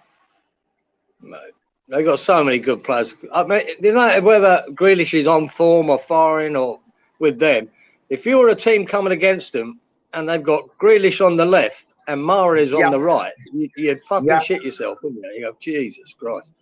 Yeah. So much talent. It's like Mahrez, like maybe Grealish will come good, because I remember when Mahrez went there and how he just looked average, but now he looks special. And that, it's like, I know people say a team isn't a one-man team. I disagree with that, because I think when Bale was at Spurs, it was a one-man team, because they bought like 6 to 8 to 9 to 10 players to try to replace that one player. Never happened. Never happened. Never. And then Mahrez left Leicester, and it was like they tried to get this person, that person. Maddison is stepping up to the plate, and then Tillemans, he's stepping up to the plate. But for the longest time, they just looked average without Mahrez. Well, you can look at Villa now. As much as we talk about Grealish, since he's left Villa, they've gone to shit. Yep. So if there was one player that left us, excluding Declan Rice. So Declan Rice isn't even in the competition. Yeah, no, Excluding that's the one. Declan Rice. Pardon me? Yeah, he's the one you'd pick, wouldn't he? You wouldn't want to lose. I know. So that's what I'm saying. Excluding Declan Rice, if there was one player that left West Ham that would change us from being top of the pops to like average, who would that player be? I don't think there's any of them. I think he could replace them, all of them, bar Yeah. Rice. I think Rice Yeah. is the difference. All the other players, I think you could get by. You could get by. Like even now, look, we know we don't want to go into Ogbonna, but he's gone, he's out. But we've got cover. Yeah. So yeah, we do. I don't think anyone would be too terrible. Apart from saying the obvious, we haven't got another left back. So that wouldn't go down too well if Cresswell went down, would it? But still, we could replace. What's happened to Langello? Langello's gone under the radar. Like what? He was supposed to be the backup for Cresswell. Look, we can always hype these youngsters up. We never know with the youngsters till they start getting game time and whether they're up for it. They can play as well as they want to play in the under-23, score goals, defend really great. But until they play in that standard of football, you just don't know, do you? They just might not make it, or they, like Johnson, you got to bring them on slowly and let them build themselves and see whether they can handle it, and he can. No, you're right. You're right, because that 2-3 seconds of extra time that you had on the ball in like the under-23, that goes to now. That goes to now. You have no time on the ball. Yeah. Now you're talking split seconds that you've got to react to. You've got to make a decision. You know, it's a different ball game, completely. Yeah. And that's what makes people like Grealish the players that they are, because they can react quickly. Yeah. And sorry assess about the situation. dipping out, guys, by the way. Sorry about that. I had to take that call. That was very important. It's all right, brother. Anyway. Do what you do. Oh, good. But yeah, I agree with some of what you've been saying, guys. You know, the fact that we've got backup for 89, 90% of positions in the squad, and like we've got Premiership quality backup for them as well. I mean, we're not too sure about Alex Kroll yet. We're not too sure about Vlasic yet.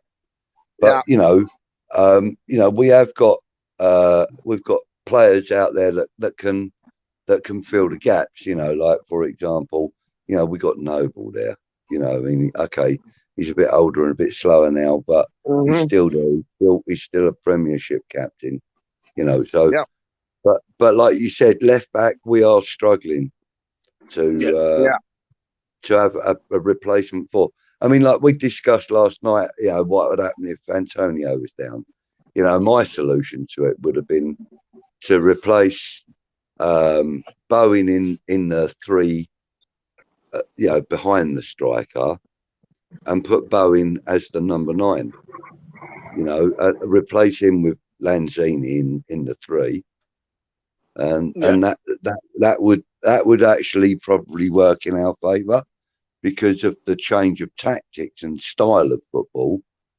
Even though they all play together really well anyway, but as a number 9, his role becomes slightly different, and therefore other teams aren't going to be prepared for it. So I think that might work well for us. It might, and I think that is Moyes' plan, because he's tried him out there, hasn't he, as a false 9 or whatever you want to call it.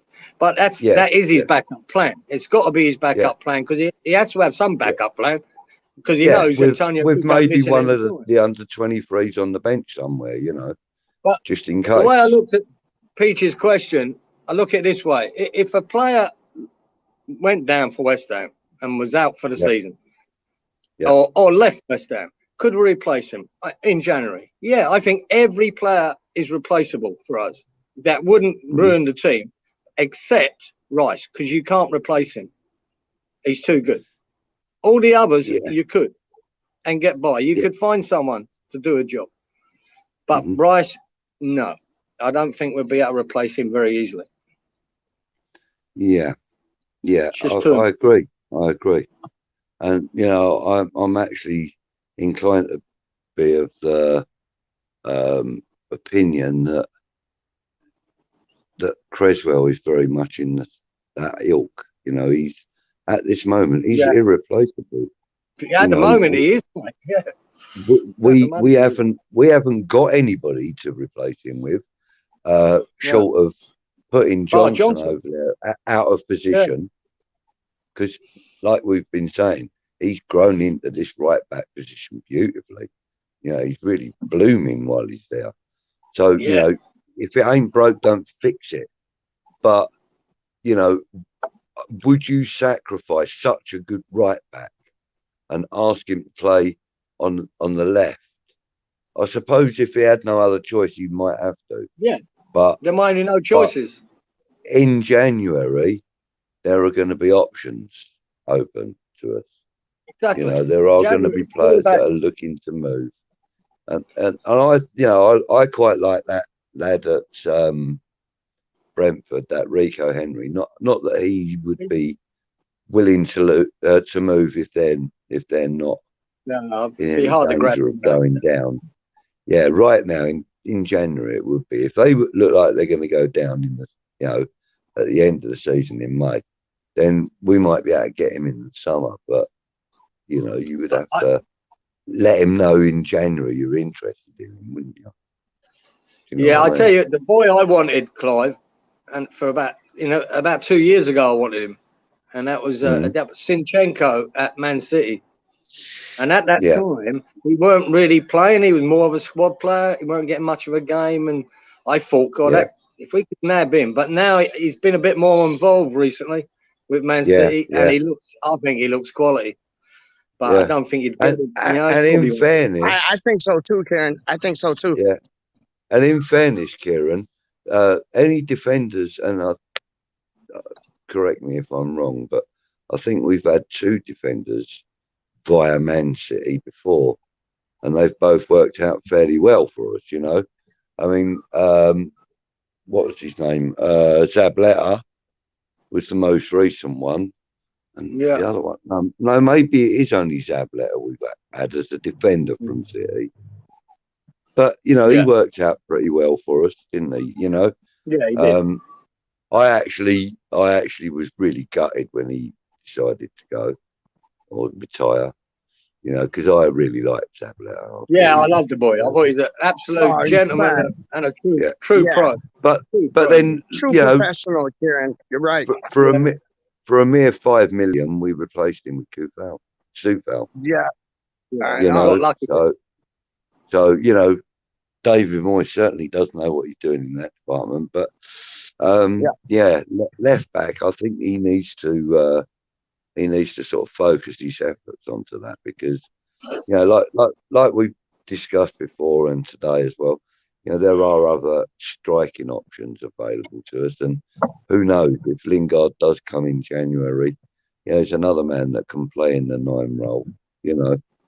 So I think the striking options aren't so limited to us. I think he needs to concentrate on that back 4 a bit more. You know, he's going to have to replace Ogbonna now, that's clear. You know, and, you know, he's also got to find backup stroke replacement for Creswell. Yeah. You know, because at the moment, we're thin on the ground in that area. Yeah. So, that's where we got to be, I think, focusing our efforts for January. And I hope that David Moyes doesn't dilly-dally. I think he won't. I think it would be nice if he's got the targets in mind, and then on the 1st of January he puts his bids in, you know, and see where he can be. You know, like a bid, like, you know, would you be interested in coming to West Ham with this, and this? Yeah, I'm pretty sure he does. He has his cards close to his chest. He knows what he's going to do.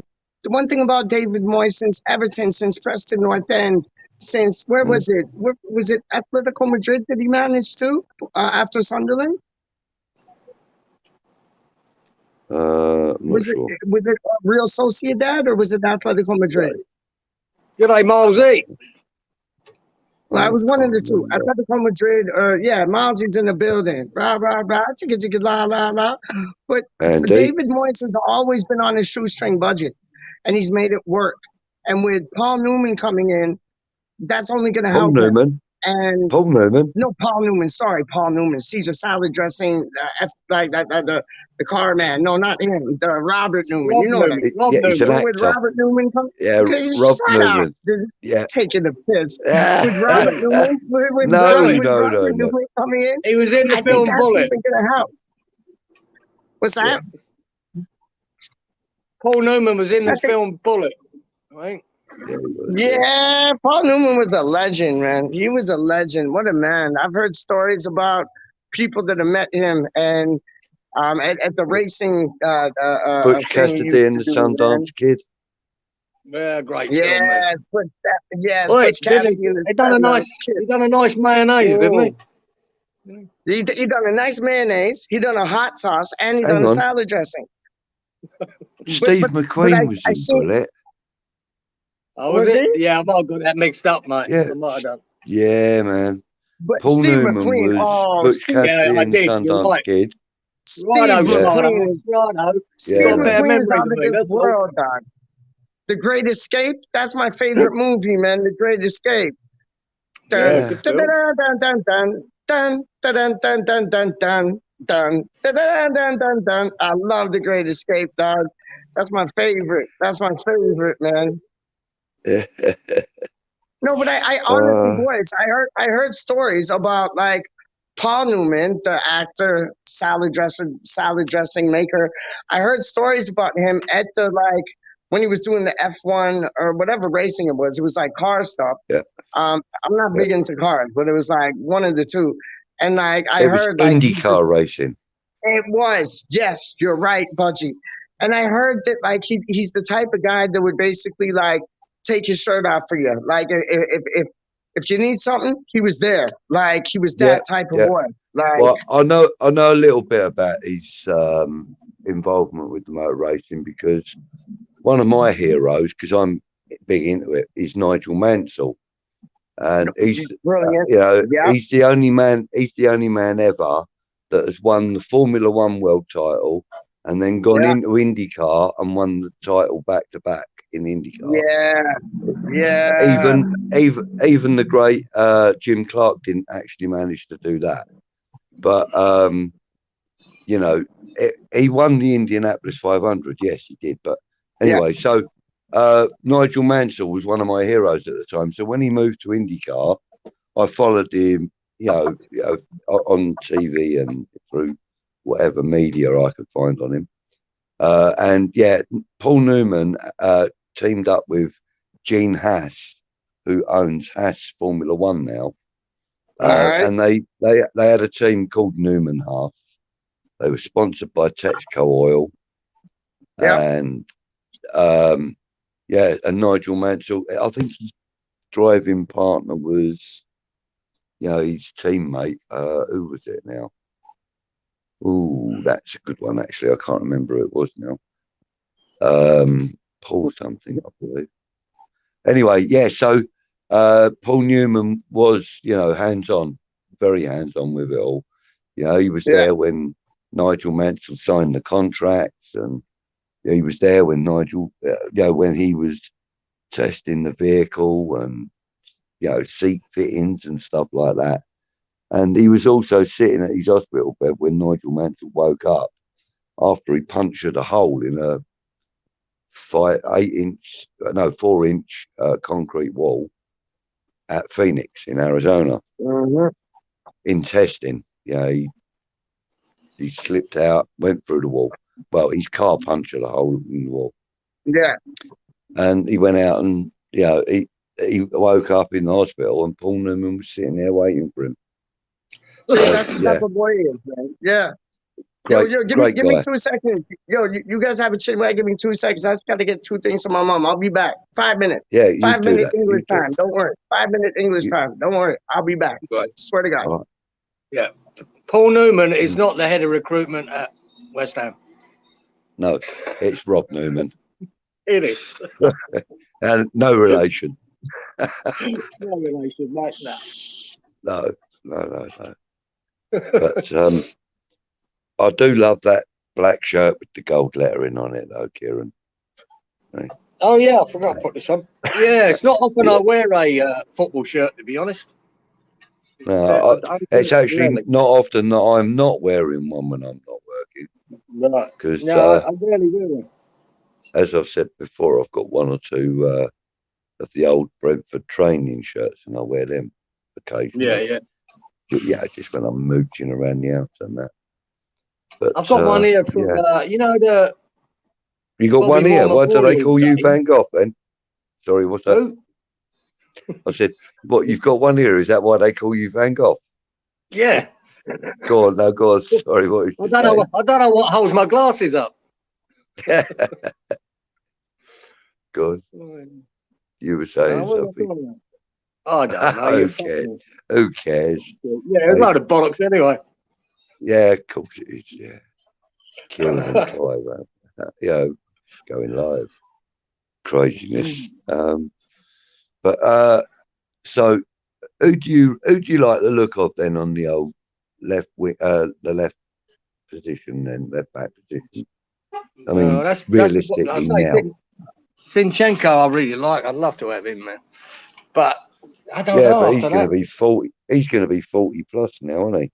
He could be, mate. Yeah, he's come up in the world a little bit since.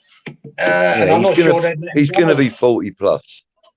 You know, if they're prepared to pay 100 million for Grealish, they're going to want 40 million for a player like Cancelo.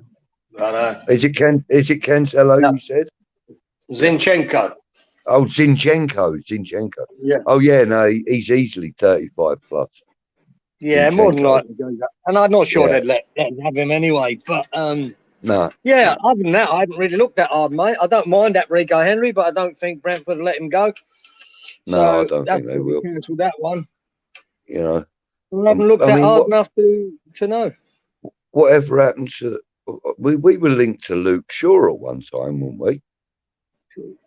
We're definitely not getting him.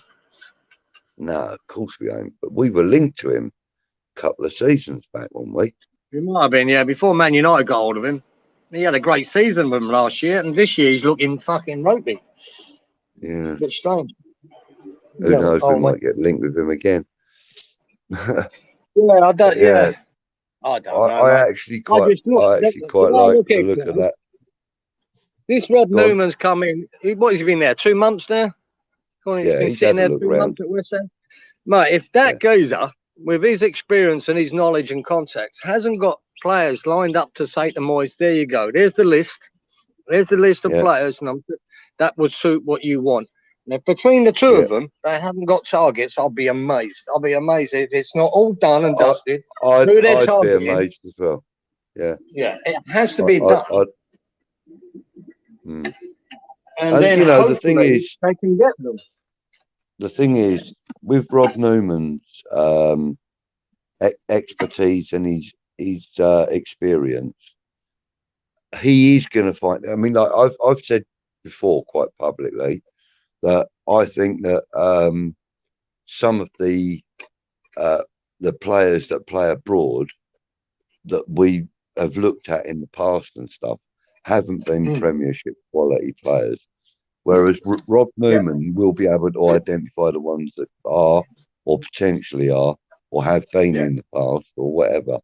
You know, he's that good. You know, they rate him in the top 3 scouts in the world, don't they? So, well, you know, it is that, and it's not that. It's what fits sort of Moyes' criteria. Do they work hard? Do they play for the team? You know, all these things. I'm sure Moyes would have said to him, right, this is the type of player I want. It's no good just getting a bloody geezer that's worth 50 million and he's not going to work for us. It doesn't matter. So here's the player, and he would have gone out. He probably had a list already of guys that suit Moyes. You know what I mean? This guy's got probably, you know, a list of 100 players. You know, in his file of facts. So I reckon he's already got players to list, and whatever Moyes told him he wants, he'll come back with a list to Moyes and said, look, there's the number 1 target, number 2, number 3, they're all there. Now you've got to see if you can get them. Do you know So what? if we don't Actually, bring anyone in January, it will be a hell of a disappointment, I'll tell you. I'm just looking in the chat, in the comments, and Titch is in there chatting with James Fever and Hammerhead as well. Who else is in there? Hang on, let me see if there's anyone else in there. Yeah, I can't see it, Gazer, so yeah, let me know. Yeah, no. Do you know what? Oh, and Andy Milesy was in the building a little while ago. I don't know Yeah, I'll if see he's him still there. about Milesy. Yeah, James if is you're still see there, that Milesy, conference pipe James, up. Yeah, pipe up and say something. Say something we can talk about. But Titch has mentioned Patrice Evra. He said, like, as Patrice Evra says, I love this game. He's laid a trap, he says, for Fever. Like, he mentioned his name and then he turned up, kind of thing. You know. There we go. Look, there we go. Laid the trap and wait. So yeah, I used to like Evra. What did you think of him back in the day? Peach is back. Oh, back. I am ordered Dingbat. Like Dingbat with a capital D and a capital B. I go into the store. I forgot my mask. So I said, do you have a mask I could use? I said, they're like, so mobiles right now. You need to bring it wherever you go. And she's like, yeah. So I get the mask, do the shopping, get everything to the checkout. And then the girl on the till, she's like, okay, that'll be this much. And I'm like, oh shit, I forgot my wallet. Then I look into my pockets No. again. I'm like, oh shit, I forgot my keys. So I forgot my keys, my mask, and my wallet. So that was a walk. Like that was 10 minutes of my life I can never get back. And gosh, And your mum's going to shot be in the head, dog. disappointed Shot when in you the get head. there. Yeah. Come again?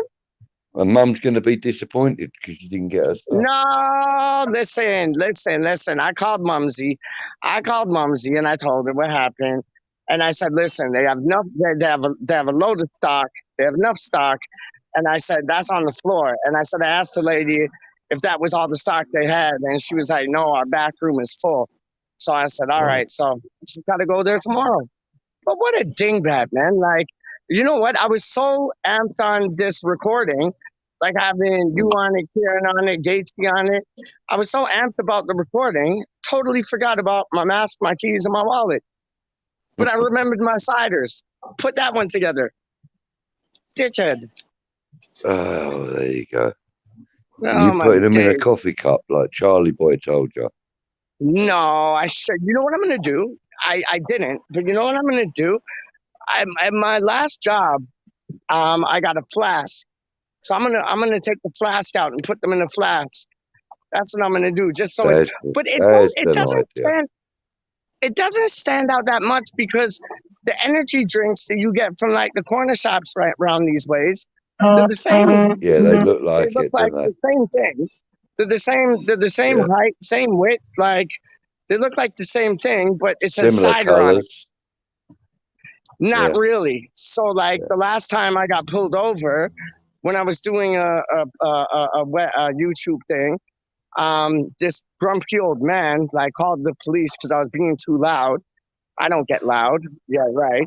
But it's like I was being loud, and the boy then pulled me over, and he's like, "What are you drinking?" I'm like, "It's an energy drink." He's like, "Why does it say cider on it?" I was like, "Oh, yeah, it's cider." And he's like, "Just pour it out." I poured it out and I was good to go. But yeah, the flask, I think that's the answer. Yeah. Because like in England, you can walk around streets like with a drink, no?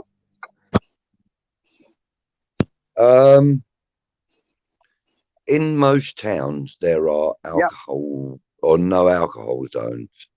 So like for example in Crawley there's a place we call the Memorial Garden. The Memorial Gardens and it basically before they made it a no alcohol zone, you used to get all the the guys that would drink from 7 o'clock in the morning through till blinking midnight, and they would just sit there and congregate and there'd be empty cans everywhere and bottles and God knows what else. Yeah, So yeah. they made like the town centre and quite a wide radius around it and no alcohol zone. Okay. And they've made like all the little shopping parades. They've made all of them no alcohol zones. So you can go there and buy your alcohol, but you can't sit on the benches and drink it. You know, there's Gotcha. a pub. There's a pub by most of the shopping parades. So Yeah. you know, if you want to drink there, you go in the pub and have a drink. You don't sit on you know. And they just do that so that, you know, people that are getting drunk and that aren't, you know, imposing on the people that are going there to do their shopping, pay their bills, and have their hair colored, you know. Yeah, they're not a Yeah, cost and to I society. kind of I get you. understand it, you know. And Oh, so do I I. kind of So do I. I respect it totally. You know, I think, Yeah, no, me you too. know, if I see, you know, police officers approaching somebody because they are drinking in one of these zones, Yeah. you know, I look at them and I think to myself, you know, you've only got yourself to blame, mate. You know. Yeah. No, But 100%. if I see them like harassing somebody just because the colour of their skin or the way they're dressed or whatever, then, you know, I'm likely to pull my phone out and record what's going on, you know. Good for you, Budgie. Good for you. You know, but you know, most of the time around here, the police are so preoccupied with, you know, drugs and the distribution of drugs. You know, that they're not really too bothered about the people that are drinking in the parks and things, you know. No, that makes sense. Like when I was in, because Canada's kind of divided. Like Canada's kind of like you got your big up pitch, but you got your England, and then you got your like Republic of Ireland, right? And it's kind of like divided in that sense here, because we have our Canadians, and then we have like Quebecois, which are like the French, but like Montreal, that's French as well. But the Quebecois are kind of like, I don't know, they want to be like the Republic of Ireland. You get what I'm saying? And there ain't nothing wrong with that. They just want to be their own. They want to be their own thing. But the one thing in that area, you can buy booze in like corner shops, everything. Like we only just got it over here where you can buy it at like grocery stores, right? And it's and then in Brooklyn where Charlie lives, and Frankie will back me up on this, you can drink in the streets, but it has to be wrapped in like a brown paper bag. Like you just can't show you can't show the what is it, like the label, I guess. The label. We kind of see that a lot in like American TV shows and movies and stuff. Yeah, it's the brown bag syndrome, isn't it? Yeah. But here, I mean, here it's a case that, you know, if you're in a no alcohol zone, which there are plenty of them, if you're in there and you're drinking a drink that is covered, you know, you're going to be stopped by the police and you're going to be told to empty it down the drain. That's what they do. You know what's funny though, Budgie? Like now because marijuana is legalized, so you can walk down the street, any street. You can walk down the high street. You could walk in the richest part of that county, that town, that village, and you could be like burning a blunt like for days, and they can't do anything. So it's like they're more happy like promoting drugs than they are with drinking. It's odd. It's the drinking culture here in Canada is not the same as back home. It's like if you have, and this is honest truth. This is honest truth. If you have like 2 drinks a night, you're basically considered an alcoholic. And it's like, that's bollocks, because like I go to my local every night. I'll have 2 drinks, more drinks. Like, come on, that's our culture, and they haven't adapted to that yet. They think that is worse than burning like a joint. And I don't get it, man. What's up, Tits? What are you saying, my G? Listen, I only came on, go on. let me just tell you something, Basically, I said to my wife, watch this. because Fever was live and it was Ogbonna, no Ogbonna, no problem, right? Who? So James Fatboy Fever. Each one he's on TV. Right. So I said to my wife, Yeah. watch this. So I said, I'm going to put in this chat, you know, he's having a laugh if he believes that. And then I've set my stopwatch. It was 3 minutes, 17 seconds that, you know, someone had gone and told him. And yeah, I knew I love playing this game. That's what I do, man. Like, so it's all, you know, I knew. I said to her, watch this. So 3 minutes, 17 seconds. That's how long it took for it to get back in here. Jade wants to speak to you. Love it. As I said it. in the comments, just like Patrice Evra, I love this game. I don't want to wake up. You love this game, dog. You're a game player, dog. Yeah, You're but a game you mentioned a player I like. I used to love Evra. It's funny. Yo, it's funny, you know. People were asking if that's your real name, dog. On the chat, I swear to goodness, people were asking if that's your real name. Hey, Charlie's in the chat, you know. Big up Charlie Walsh. Oh, Charlie Walsh is a don. But yo, people were asking. I swear to God, I think it's the same boy that like went back to Fever and chirped. I think it's the same boy, Roy. Big up Roy. But it's like, yeah, man. People are asking if that's your real name, Titch. You know how it's my real name? Ask Reese. Why? Reese put my name on the back of his shirt, so clearly it's my real name. You get me? You get me? Yeah. You get me? What is your name? So just so I know who you are. Your name isn't Titch. Nobody gets christened or named Titch. I mean, your nickname's Titch, and I'm happy for that. I couldn't even hear that. It don't matter. I know, but yo, wasn't that so dope? Like Budgie, and Kieran. Reese, I call him Rise, but his name is Reese. I call him Rise. But like he put on the back of his hammer shirt, Titch. I love that. That is utmost respect, man. Utmost respect. So yeah, Frankie's in the chat, bud. Yeah. Big up. I know he's been here from time. Big up, Frankie boy. He's saying, nah, it's against the law, fam. Back in the hood, the police ain't tripping. Only fancy area they mess with you. So yeah, gotcha, in Brooklyn, gotcha. you can't be walking around without alcohol, man. Gotcha. Well, when I went to Brooklyn and Queens and that, I was walking around with them things in a brown paper bag and everything was crisp. Hey, before I go, on a serious thing, how much, go on. Like, how much of a miss is Ogbonna going to be? Because he's clearly out for the rest of the season. Massive, right? Massive. So, massive miss. Going back to what I said, if James Fever really believes that, no Oggy, no problem, because forget what he brings as an individual. That's one less key player in the squad. So that rotation is now less. So it's a massive problem. So like I said, that's either clickbait, or if you mean that, then I say he's having a laugh. You understand? I'll stick by that. I didn't say anything wrong. I know. Let me lay the trap. I know, but Brethren, you laid the spider web, right? But I'm in the middle of you and Fee, straight up, because it's like Moni in the middle, stuck in the middle. Because I think this is a time, like Dawson seemed to take to that role like a duck to water. I think this is the time where Reed has to, not Reed, Diop has to step up.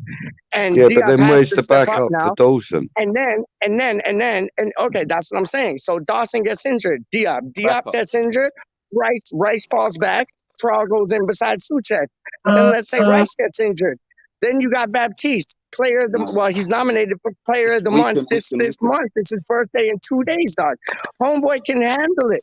He can handle it. Like, yo, I think we're fine.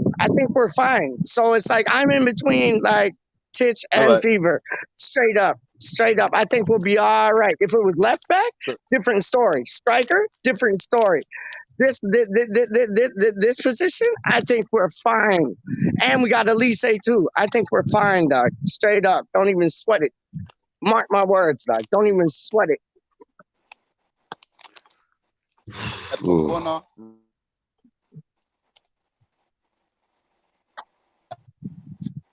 And you see Sullivan's already offered him a contract extension, even though he's all crocked up. Even though he's crocked up, dog. Because in Sullivan his like he's gone to the because he has that thing in his contract where you can add an extension. Like I think it's like a 1 year extension. Yo, no, but you hear what I'm saying? He's got a year extension, dog. Sullivan activated that today, even though he's cracked up. So it's like, yo, he's good for the So what does youngsters, that tell man. you about And, Ogbonna then? yo, we'll be What does fine. that tell We'll you be about Ogbonna? fine. We'll be fine. So big up Fever and big up Titch. I'm in the middle of what both y'all are saying. I agree with you, Titch, and I agree with Fever. I think Peach, we'll be but fine. let me finish what I was saying. Peach, let me finish what Go I was on. saying. Sorry. Go on. Yeah.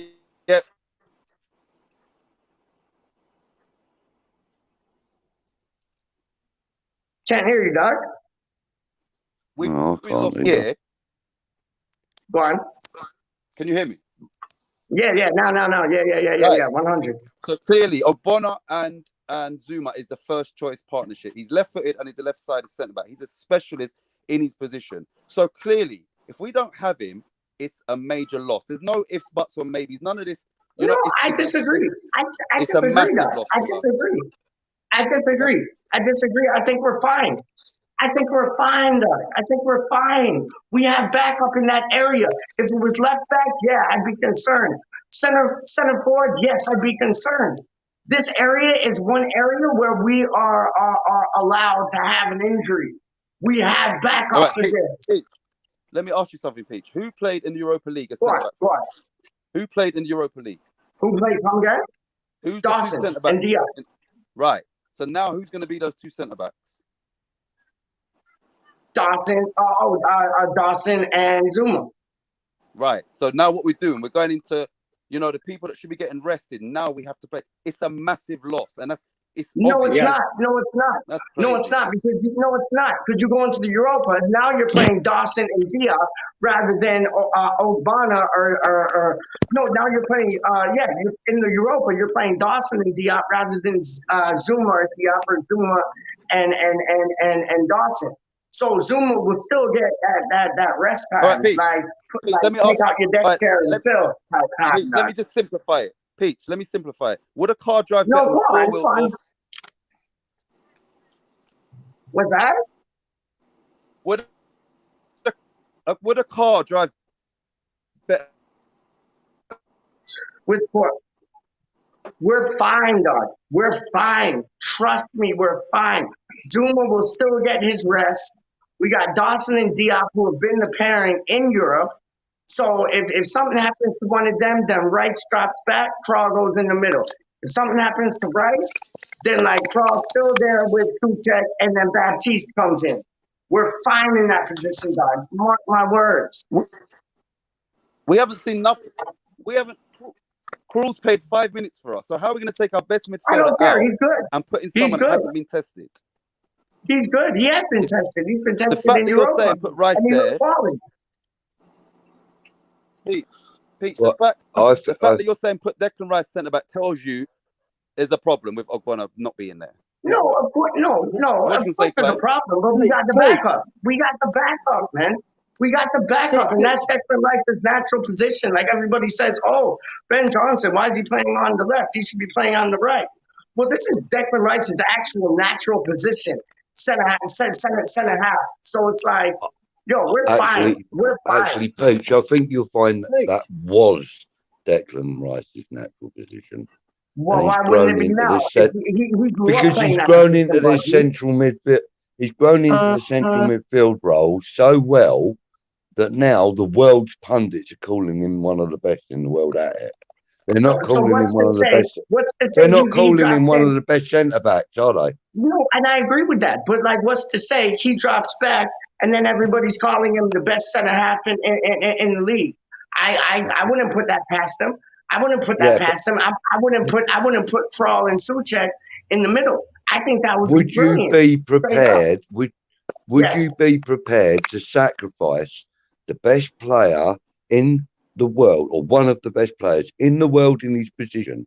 Would you be prepared to sacrifice him to cover a position further back? I wouldn't, and I kind of agree with you here, Titch, that I believe this is a problem to us. Although your solution to it, yeah, hang on, wait, Peach. Your solution to it is partially right. I don't think Declan Rice should be a part of the solution myself, right? But Baptiste, yes. and you know he can come in to cover that rotational thing. You know, like it's far easier and far better to rotate with 4 players than it is with 3. If you're just rotating with, you know, Diop, Dawson, and Zuma, you know, one of them players has got to play either week in, week out, or he's got to play, you know, 3 games in a row before he gets rotated. You know, I know, but whereas this is like this is the number 3 worst things that can happen. Like right now, you got number 1 worst things that can happen. And what up? Ogbonna got injured, so now we replace Ogbonna with Dawson. So that's number 1.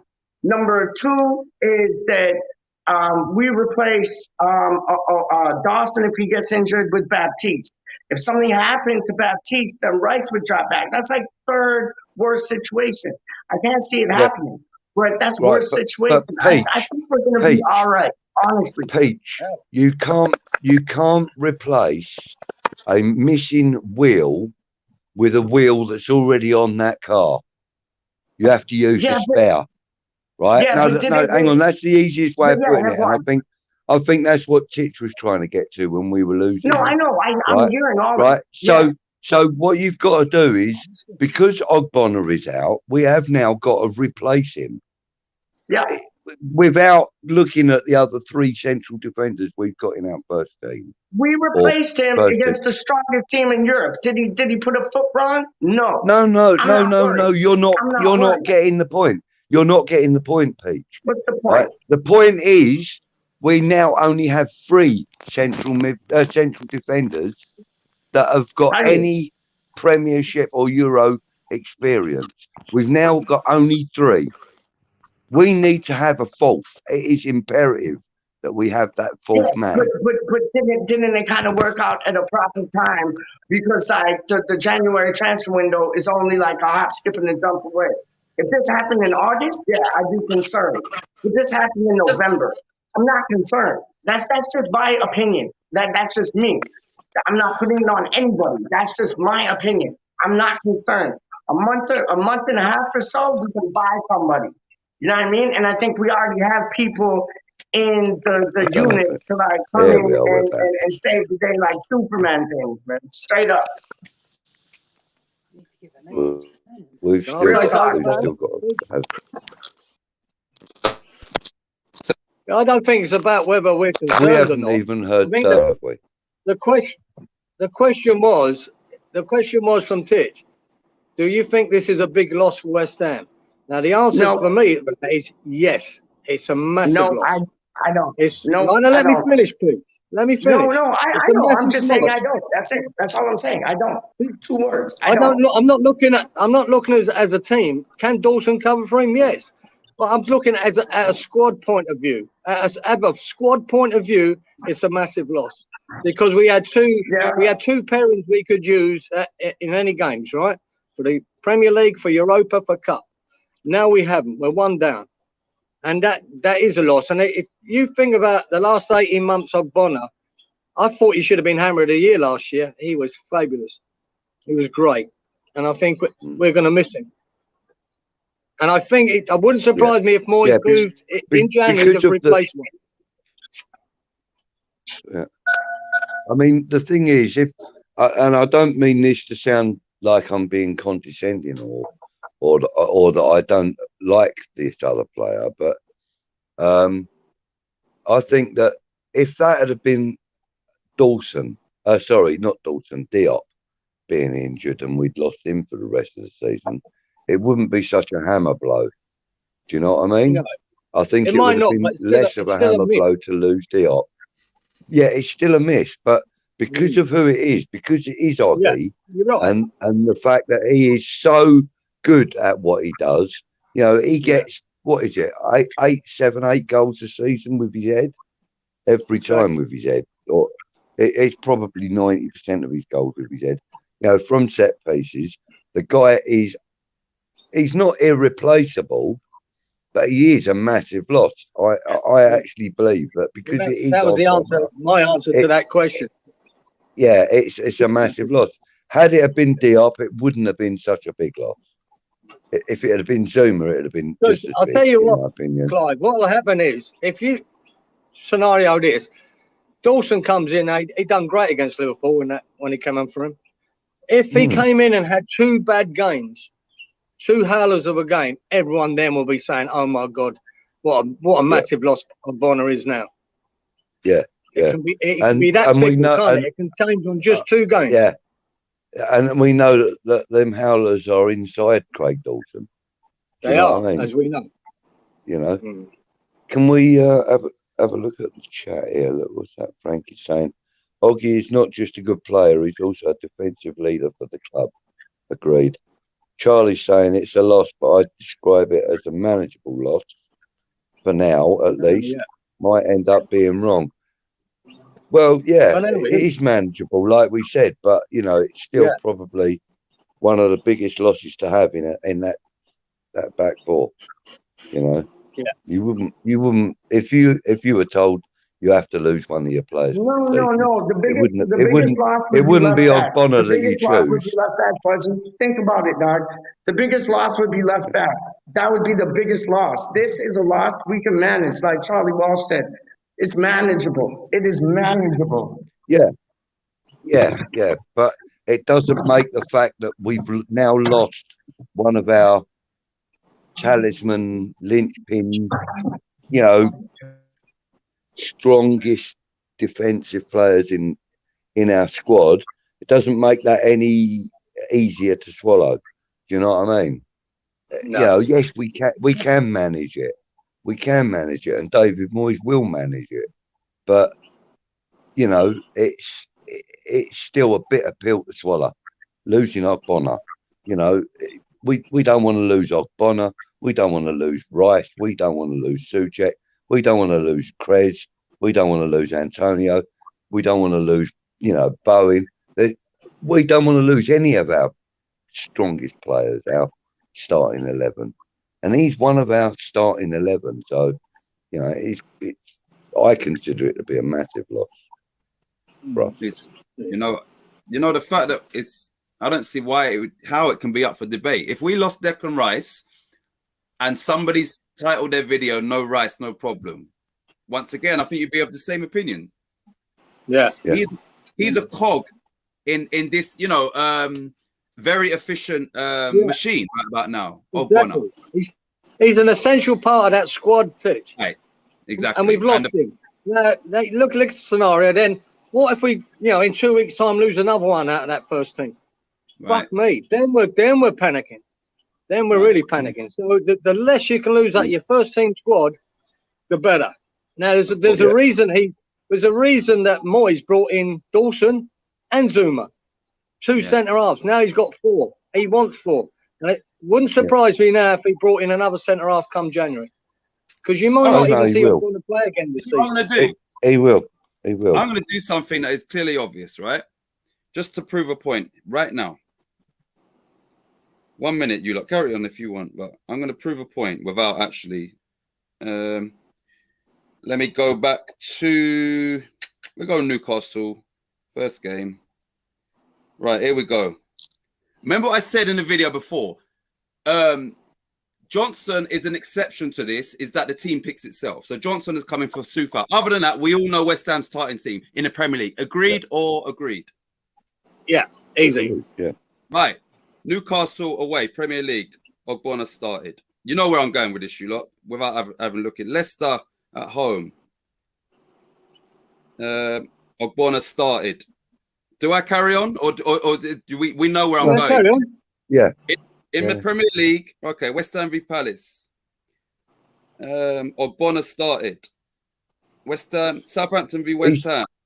He started all of the Premiership games, basically. Right.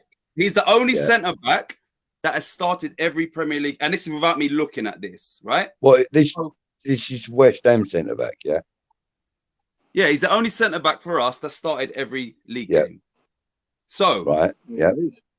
For anybody to say losing him is not a problem, maybe football is not for you. Like, do you understand what I'm saying to you? Like, maybe, like, that's crazy. That's crazy. And if you mean that, if you mean that him not being there is not a problem, yeah, that's nuts. Yeah, I don't agree with it either. It's massive to me. I think it's been massive in our progress in the last 18 months. Massive. And he chips in with goals too. So, right. Yeah, I'm really more bothered about him because when you get them cruciate ligaments, man, he might not come back again. At his age, he might not see a West Ham shirt again. What is he now? 34, isn't he? 30, Be close to 34, I think. Yeah. It's hard to come back from a cruciate ligament damage any time, but I can't understand why he was still playing with it. You know what? Before he got took off. Because he's a warrior. Because of that, exactly. He's a warrior, mate. Yeah. He wears claret and blue. Wheel him out. Fuck it. Anyone that watched my video yesterday, I said, after I got past that, I said, you know what, Jota, you might have done him a favor by, bleeding him up because obviously, yeah, right. So, yeah, he stayed on the pitch with an ACL. Could have made it worse, man. Yeah. Whoa. What were you going to say, Clive? No. Sorry, I'm just going to try doing something. Can you still hear me all right, though, yeah? Yeah. Can you hear that rain? Yeah, I'm going to mute. Yeah, I'm going to mute my mic for a second. I'm going to send something to you, too. As long as it's not a dick pic. No. It's nothing rude. No. Always something out of the bag. I'm sure it can get any worse than Vlasic. Oh, shit.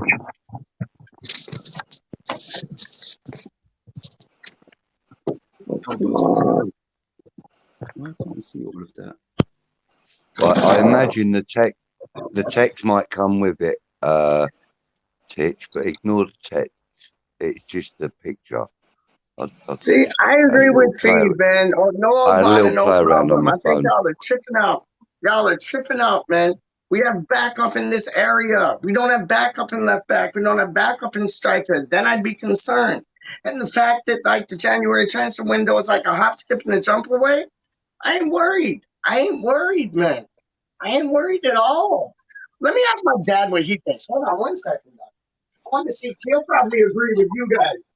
Hold on 1 second. It's not about being worried, is it? It's about, is he a massive loss? I think he is. Right. Peach. Fever says, Peach speaks bare sense, fam. Oh my God.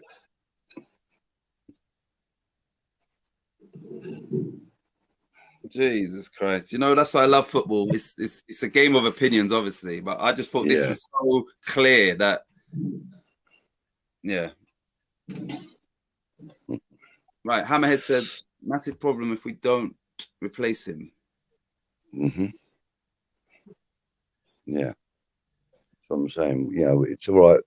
We can, we can put in a temporary replacement or whatever from the under 23s, and if they grow into the position, then there's no reason why he can't be promoted permanently. But for the time being, I think that's the option that he's going to have to go with. Somebody like that. Here's another thing that it might lead to. If Moyes does what I think Moyes would do and replace him with another centre half on January, that takes money away from a centre forward or a left back. Right, I was about to say that, Kieran. But once again, you're stating the obvious. But it is the obvious. There's no problem, Kieran, without Ogbonna. It will eat into the budget. There's no problem without Ogbonna. I just asked my pops, and he said there's no problem without Ogbonna. We got backup. We have Dawson. We have Diop. We have Baptiste. We got Rice. We're fine, man. You guys are tripping. It's like the world's ending. Ogbonna is like, he's going to be out for 6-7 months. Chill out. Trust me. Relax, come to it. If you want to come to it, relax, come to it. If you want to go, relax, come to it. Trust me, it's going to be all good. Promise. And I think it came at the right time. I think it came. Diop can step up his game. Yo, it's fine. Everything's chill, Chris, Curry. Trust Peach. Peach, what was yes, what sir, was your last, what was your last memory of Issa Diop? you know, the person that you're putting his faith in. Mine was a terrible, terrible first half away to Genk. Shocking. Oh, not the Premier League, not Liverpool. Is that Roy Keane speaking, or is that you speaking, Doug? I've just asked you a simple question. What was you? No, you I'm just saying, said, is that Roy Keane speaking, or is that you speaking? Shocking, absolutely shocking. Yo, listen. This is time Diop has to step up. I don't give a shit about no past performances. This is the time Diop needs to step up, dog. Simple as.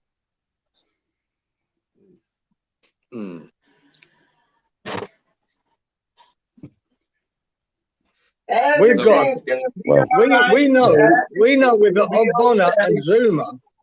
Ogbonna and Zuma are the best pairing we can have. It's as simple as that. They're the best pairing we can have. Thanks, fuck, we got Zuma, because if we didn't have Zuma, then we'd be fucked. Exactly. So you better thank Moyes for bringing him in. So we would be 100%. But this is my point. I think Moyes wants 4 centre-halves. And if you look at all of Moyes' signings, he's probably signed more defensive players than anywhere else, isn't he? Because he brought in Areola, he brought in Zuma, he brought in Dawson. This is his thing. Without a strong defence, you don't win. You have to have it. And Ogbonna's a big part of that machine. Now, can we cover it? Yeah. But with the amount of games we've got, he would still love to have another pairing play Europa League and Cup games, just to give the boys a break. Word up. Word up. Well, yo, Moyes, what was Moyes thinking from the beginning? To build up from the back to the top. Yeah. And me and Rusty B talked about this. And it's like, he's done that. That's why it's not a problem. It's not a problem. I'm showing you. It's not a problem. Talk to me after January and tell me that it was a problem. And I guarantee you, I'll be sitting on a pedestal high saying, I told you so. Straight up.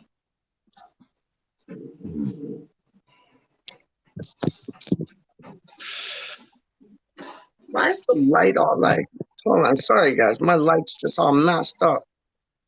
Oh, stupid light, man. Hey, Pete, I'll tell you what. Come January, I hope you're right and I'm not, because I will be. I hope you're right. Now, this is one thing I don't want to be right about. But let's put it this way: the question was, is it a massive problem? And I think it is. Not at all. Not at all. And if it's not, sorry, not if it's a massive. Is this a massive loss? It is a massive loss. No, that's the disagree. question. It is a massive loss. Whether we can manage it is yet to be seen, isn't it? We might be able to. We can manage it, and it's how Moyes is set up. His whole transfer budget, building from the back up, straight up. This is what he built for. Now it's coming to fruition. That something bad has happened. He's got it covered. He's got it covered, man. Can someone address this question from Hammerhead? Yeah, please. He just said basically Tarkowski's contract comes to end in the summer.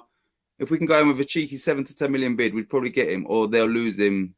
Okay, it was on the screen. I was reading that. I don't want Tarkowski, dog. I don't want Tarkowski. Tarkowski can rot in Burnley, dog. I don't want him. I don't want him for nothing, dog. I don't want him for nothing. Burnley can keep him and let him rot there. I don't want Tarkowski, dog. I'd rather take somebody from the championship up, and straight up. Have you seen how good Tarkowski is in the air? Have you seen how good Craig Dawson is in the air? Same thing. Yeah, Have you already seen how got good Craig Baptiste Dawson. is in the air? Same thing. Where did Titch go? No, I know. Titch has he has a family, dog. So it's like when we're doing these things, he's also dealing with this child and that child and his missus, and he multitasks, and it's nice enough that he could come on and grace us with his presence, because he's a busy man. I'll tell you that for nothing. He's a very busy man. Very busy man. Yeah. Going on to a lighter of subjects. What's your thoughts on the three behind Antonio? like Bowen, Ben Rama, FoRged. I really think FoRged is showing his worth right now. I really think Bowen is like showing his worth right now. And I really think Ben Rama is showing his worth right now. What are your guys' opinions on those three? I think they're phenomenal. I really think they're phenomenal. Yeah, I think FoRged is just FoRged and Bowen outstanding. Ben Rama is a player that you just love to watch him. What's really improved about Ben Rama? It's not just about him running with the ball forward. It's the work rate he's putting in there. His defensive. He doesn't stop, man. He runs back. He gets in front of people. He stops them. He makes them think about what they're going to do with the ball. Go on, Ben Rama, Kieran, I'll give you permission to use my word. What's that? Go on, I'll give you permission to use my word for him. Go on. What's the word? What's the safe word? Tenacious. Tenacious. And I think Moyes has instilled that into him. And I know some of his last balls can be a bit frustrating, doesn't quite in, but I'm not bothered about that. That'll come good. No. He'll have good games, he'll have average games. But he'll still affect the game because he's part of that little machine of Bowen and FoRged and him who work their socks off, mate, for the team. And I think it's a joy to watch. And you know, I've got similar opinion as you have, Kieran. That all three of them are really properly on their game right now. I think so. And I think that, you know, FoRged has shown such a hunger and a desire to perform at his top level while he's here. You know, I mean, I'm not saying that I think he wants to go. I'm saying that while he's here, he's going to show us why he wears that kit, why, you know, David Moyes plays him, and why, you know, he stays at the club. He's going to show that. You know, FoRged is that kind of player. You know, we cheekily call him the Spanish Cockney, and I actually really do believe that he is. You know, he feels that he's at home at West Ham. You know, Ben Rama, I think he's where he wants to be. I really do feel that Ben Rama's where he wants to be. I mean, the only time he has a smile wiped off his face is when he's tipped upside down by a defender or something. You know? You know, and like you said, Kieran, you know, his performances have just got better and better and better since he's been with us. We've criticised a couple of his performances recently because we felt that he hadn't given us exactly what we've been used to from him. But even so, while he's on the pitch, he's still backtracking, running forward, doing everything, creating chances. Doing everything he needs to do. That's exactly right, and Bowen is exactly the same. You know, you know, you quite often see Bowen getting stuck in and pushing the ball forward for Coufal to get onto, you know, and things like that. So I think all three of them guys across that line are worth every single penny they get paid every week. Every one of them. You know what I mean? You know, obviously. Oh, mate, I'm hearing my name mentioned quite a lot. Peach, take this comment off, mate. JJ's in the building.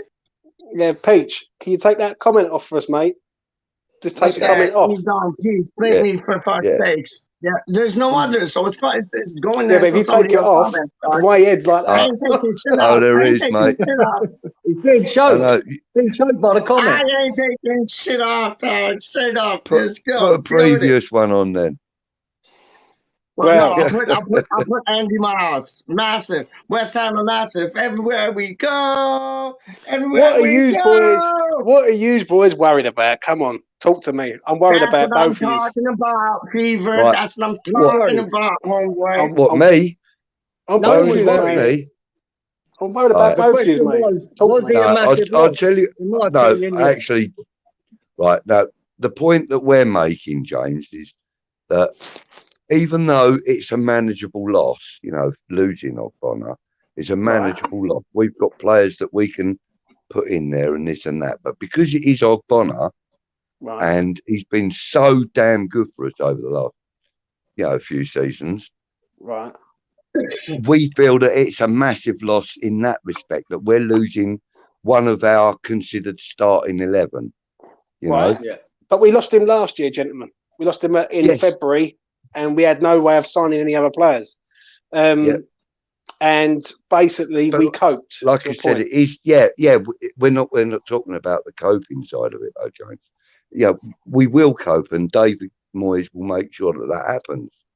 But what we're saying is you know, in the way of morale, and in the way of, you know, the amount of times he gets his head on the ball in the box, you know, for corners and stuff like that. You know, it's you know, we feel that because it's his Ogbonna and we love him so much, that we feel that it's a big loss to the starting 11, although it's a manageable one. I think personally, you're giving a massive disservice to Craig Dawson and Issa Diop. Not at all. Not at all. Because Issa Diop played in Zagreb with Zuma, kept a clean sheet, was pretty solid. Angelo Ogbonna didn't play in any of the Europa League games. Craig Dawson did. Like, at the end of the day, it's time for Issa Diop to step up, gentlemen. He's been here long enough, right? And we agree. We agree with that sentiment completely. That's not the Who issue. do you replace?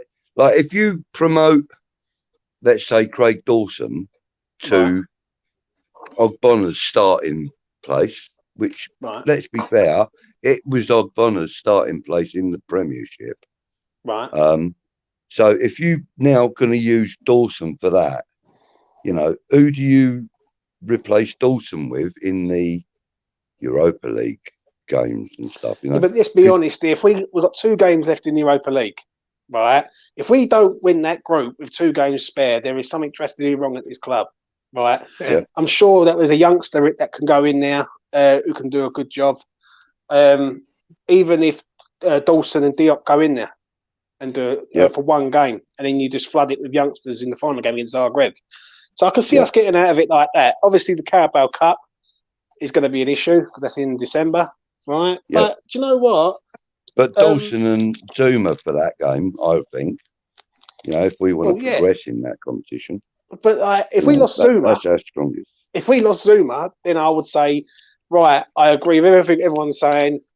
My head would be in my hands. Listen, Ogbonna caught an injury last year and we survived, and we didn't have Zuma in the team. And let's be honest, right? I believe if we lose Zuma now? Yeah, but it's like saying if we lose Rice now, we could lose any. Like, let's be honest, if we lose Rice, that's it. It's good night. Would you push him back to cover any of this? You know, centre back. I see. I thought he was pretty decent when he went back there with Zuma against Liverpool. I know he was only for a few minutes, but he did look good. But then if you do that, you bring in Alex Krell and Souček, and then you've got natural replacements in midfield, right? And Zuma and Rice. But that's last resort, mate. I'm not being funny. Craig Dawson, I understand what you're saying about Craig Dawson. I agree with you. I really do. But at the end of the day, it's happened now. We move, right? Issa Diop will get a chance. My attitude to it is get Craig Dawson in there against Wolves. Get him, get Zuma and Diop on the training pitch together, learning together. And then for the Man City game, I'd go with Issa Diop and Zuma. They're two 20 plus. No, they're 2 mid-20s lads, French speaking. Yeah. It's a no-brainer for me. It just. Do you know what I mean? And they both if I had a choice between losing Zuma or Ogbonna, I know which one I'd rather lose. Oh yeah, of course, James, because Zuma's he's only 23 years of age, isn't he? Of course, and Ogbonna's he's at the end of his career now, and this could be the end of his career. Who knows? But but them together were looking good, Zuma and Ogbonna. They looked really good. Yeah. And that's what I'm saying. I'm not worried about it because I think we've got cover and I think he'll sort it. But I do believe it's a loss. It's a loss to Moyes' strategy of playing a squad with 4 centre halves. That's it. And that wouldn't surprise me if he brought one in January. It wouldn't. Oh, yeah. Unless I'm hearing about Coletta Car. Right. I know people who's close to the club who have spoke to me today and they've said Coletta Car is on the radar.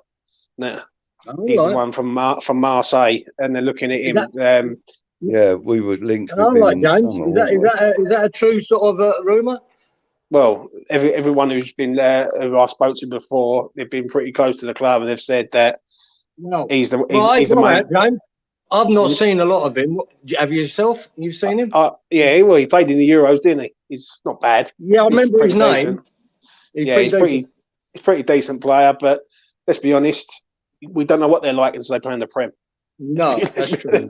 Let's be honest. That's why, you know, I know we can say, well, bring Baptiste in, but it's a massive step up. No, and it'd be hard for him. You can't do Would that. I like to see it? Yeah, but I don't. I know Moyes don't take them kind of chances unless he's sure, and then he sort of beds them in for a while, doesn't he? So yeah, I think he will. What kind of price range is he, James? You know idea? I think it's going to be cheap. I know that. It ain't going to be massively expensive. I think it'll be about 22 million or something like that, or 20 million. Yeah, they were talking 18 to 20 in summer. Yeah. So it's going to even be cheaper than that. But it just might take our budget away from a striker, mightn't it, or a left back, or wherever way he wants to go. Yeah, but what it is, if we go and get Jesse Lingard, which I think, if we go and put £5 million, James. If we go and get a £5 million in for Jesse Lingard, I think Man United might accept that. And if you can pay up his signing on fee, because that's where the damage is. His signing on fee is higher because he's going to let his contract run down, and at the end of his contract, he's going to get a bigger signing on fee. Right. Yeah. So if we can get him at the club, get a left back on loan to the end of the season, and if we need a centre half, which it probably is going to look likely. Like West Ham are supposed to be a big club now. We're supposed to be fighting on all fronts. Fucking go and pay the money and get these players in. Yeah, that's not me. That's not me being rude. It's me being realistic. Exactly. We want to push on that. January's an important window, isn't it? And with this extra 150 million investment that's potentially coming, from this guy who wants to buy the 27% stake or whatever it is. I mean that 100. If it is 150 million.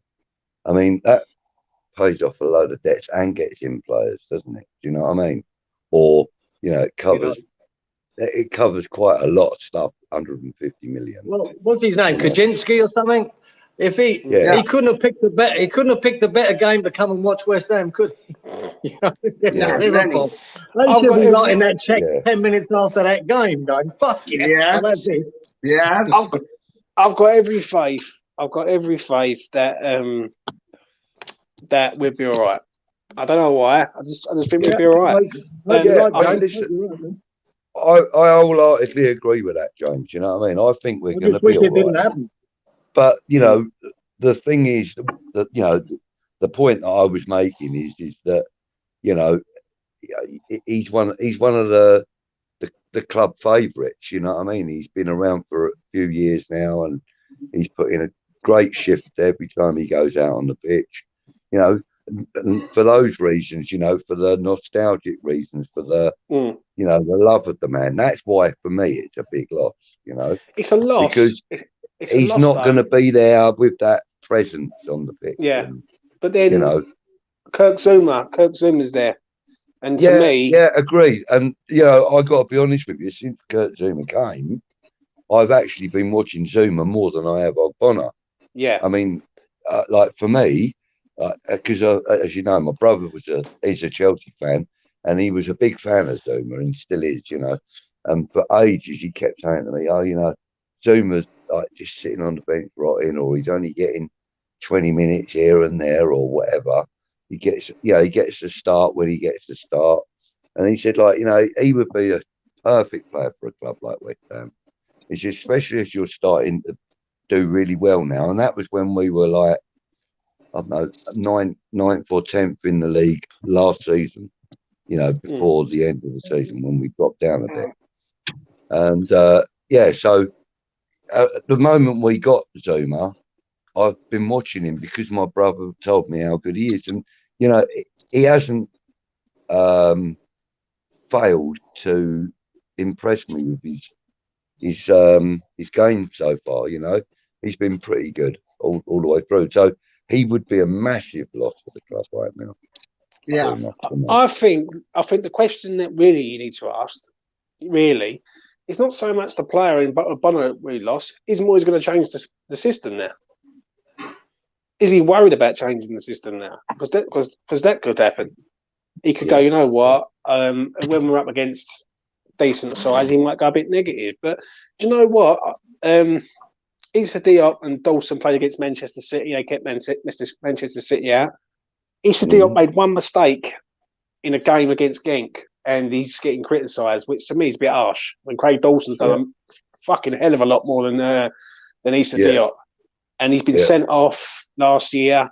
And let's be honest, if Craig Dawson don't get sent off at Newcastle, we're in the Champions League. And do you know what I mean? So for me, I don't understand this thing with Issa Diop. We've got two French-speaking 25. One's 26, one's 24. It's no brainer. I'd like to see, Zuma and Diop as our, first choice, centre backs. I really would, because right now we cannot even consider Ogbonna anymore. Because that is it now. It kind of forces our hand, if you like. So I would love to see the Dawson, the Diop and Zuma central pairing.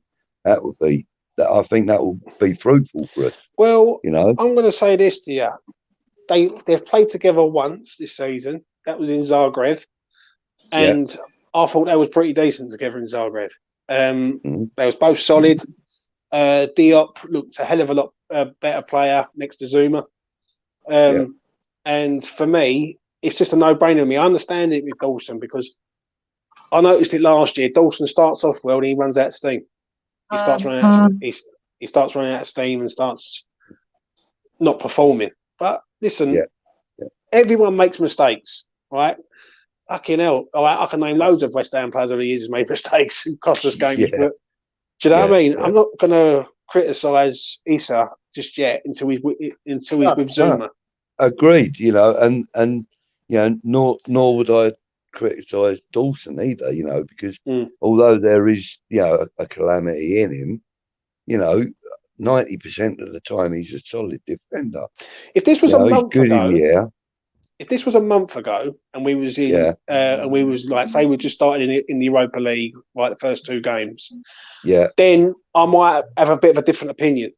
I might have said, you know what, I agree with what you're saying, but let's be honest, we're as good as going to finish top in that league unless we completely fuck it up, right? And that's down to us then. Like for one game, you go and play Dawson and or you play Issa Diop and fucking Zuma together. Or you play the pair of them together and you leave Zuma out. Like there's loads of ways you can go around it. Yeah, you can play Zuma with either of them, couldn't you? You know what I mean? Yeah. Like, and I'm not being funny, the last result, and this is the last result, is if Rice has to go back there. Now, Declan Rice and Zuma at the back, fucking hell, try and get through that lot. That's pace and that's good in the air, that's everything.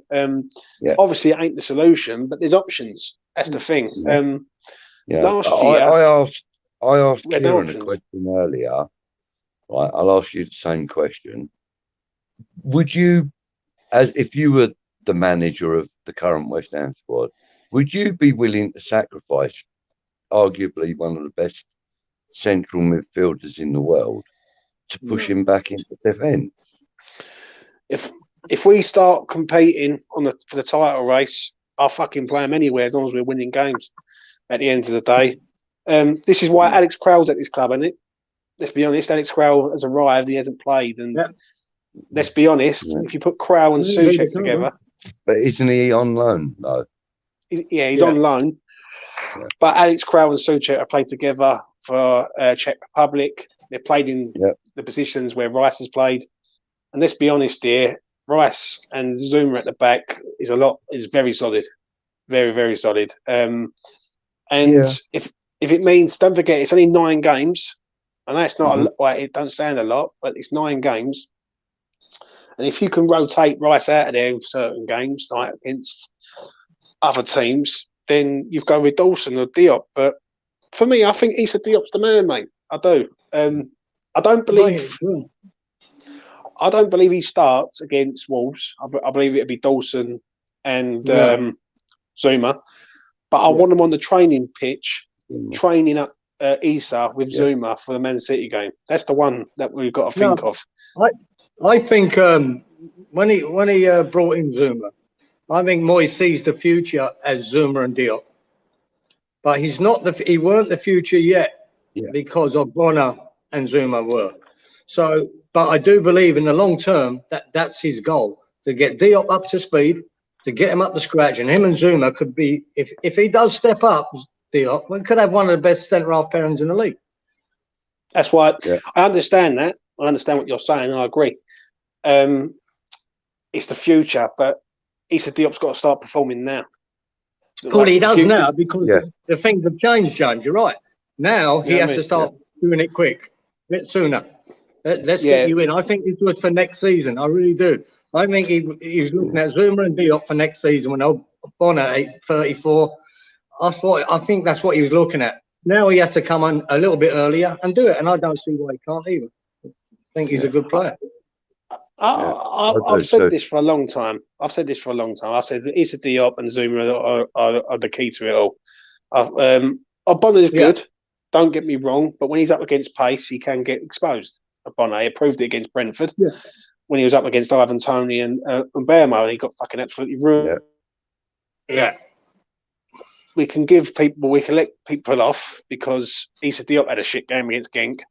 Craig Dawson's had shit games. And Zuma's like a man here. He don't have shit games, but not at the moment. The way I look at it is that we're in a good place at the minute, and the way I look at it is, I think it's not an issue if Declan Rice goes down.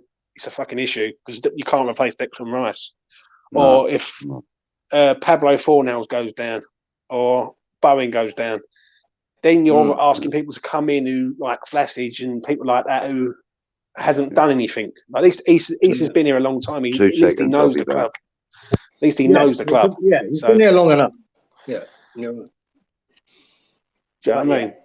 Like I say, the thing is, James, I'm not worried. I know you go on Twitter and all the social stuff. I don't listen to any of that. I don't know if people are panicking or I'm not panicking because I think we can manage it. But the question was asked to me, was he a massive loss? And I think he is, because he's part of Moyes' plan for them two teams. And now that's one little cog missing. Now we have to manage it. And that Moyes and all of them, of course they can manage it. Thing is, though, we all thought that with Craig Dawson, though, didn't we? Let's be honest. When we signed Craig Dawson, we was putting bids in for Tarkowski, supposedly, and then we ended up getting Craig Dawson through the door. To me, it's a loss on the pitch, but it's not a loss. Like, I'm not going to go, fuck me, like what we're going to do right now, sort of thing. Do you know what I mean? I'm more disappointed for him, James, or Bonner himself, that this is such a great season. We're all doing so well. He's loving it, and now he's going to miss it. It's a shame for him. It really is. You know, because this could be his last year in football. Who knows? Could be. Yeah, it could be. At 34, you know. I think I'm just more worried for him, to be honest. Disappointing for him to miss out on such a good season. And he's doing so well. Yeah, but it's like everything, though, mate. It's going to happen to some. But let's be honest, other players will get injured. Like even last year when Declan Rice got injured on England duty. Now, at the end of the day, if Declan is fit and he don't get injured for England, I believe we're in the Champions League this year. Like 100%. Like, you know what I mean? We're knocking on the door, boy. We're knocking on the door, James. You know what I'm like? I'm waiting for the bubble. I'm waiting for the bubble to burst, but it's not. Yeah, but you thought we wouldn't beat Man City, Kieran, and we did. So you're fucking lying. No, I did not. You said I was an American Hammers, and you said, "Oh fuck the Carabao Cup." I was trying to wind you up, though, James. I was trying to get you going. But I actually thought we could draw it. I did think we could, but I didn't. If someone asked me, no, if I was a betting man, I wouldn't have backed us to win that game. And technically, I'm right because we didn't. We won a penalty shootout. yeah. No, but listen, you got to look at it another way, right? We're winning games when we're not expected. We're winning games where we're not playing well. Zuma's hit the ground running, which is a fucking plus. Let's be honest, because if he don't, then we're not nowhere near where we are.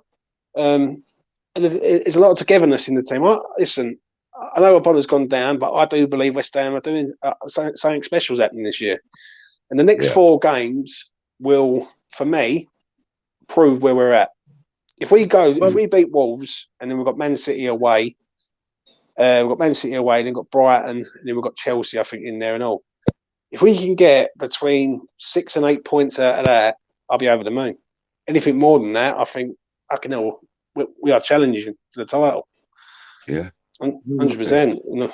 I think Gaty asked me the question a week ago. He said, would it shock you if we got to the top 4? I'll say, no, it wouldn't shock me, but to play devil's advocate, injuries might be the reason we don't. And that's still to be seen, isn't it? Because of the squad he's got and, a few injuries in the wrong places, and I don't think top 4 is achievable. Unless they do, James, and we get this fucker to get into his pockets and buy in January and buy well. Then we've got every chance. I believe, I'll quickly say this because I'm going to have to shoot, but I believe that January is the key to it all. Not so much now. It's all about January for me. Yeah, it's the most important window he's ever had, James. The most important window West Ham's ever fucking had. Yeah. It's so important. I also think though that the appointment of Rob Newman is just as important as this window is going to be, because this window can be successful or not, because now it's down to him, isn't it? This window's all on him now. So I don't know. I just feel that if we can get some players in January, I do believe, and I've said this on different platforms, on fucking every fucking YouTube channel I've been on. Yeah. I do believe that something special could happen this year. Right? We need a backup striker. We need a left back. Now we need a centre half. Now, there's players out there we can go and get as cover. Let's be honest. We all didn't think Craig Dawson would turn out to be the player he is. No. Then, the only good thing about it is a good thing. It's only 9 games. Imagine if this was start of the season and the window is shut, then I'd say, fucking hell, we're going to be in trouble. Well, we might be able to get round it. And the thing is, come January the 1st, you want to see a centre half at this club, not January the 30th. Right? It's only the 1st of Jan. That's what I said. You've got to throw in the FA Cup starts then as well, didn't it? So it's just another cup game. Yeah, you got the Carabao. I agree with that. Carabao, that continues in January. December, doesn't it? Yeah, it's December. Well, I tell you what, at least it makes a change from discussing the merits of Ben Rama. That's good. Well, I wasn't wrong about Benny. You know what? I'm not wrong about this. And wasn't it nice also that Zuma got his first goal? But now he's brilliant. But I'll tell you this, James, and I've been saying it for a while. His work rate now is as good as Fornals and Bowen. It's fucking fabulous to watch. It really is. And I don't give a fuck if I notice, some of his last balls are a bit hit and miss sometimes, but I'm not bothering me now. That's not bothering me.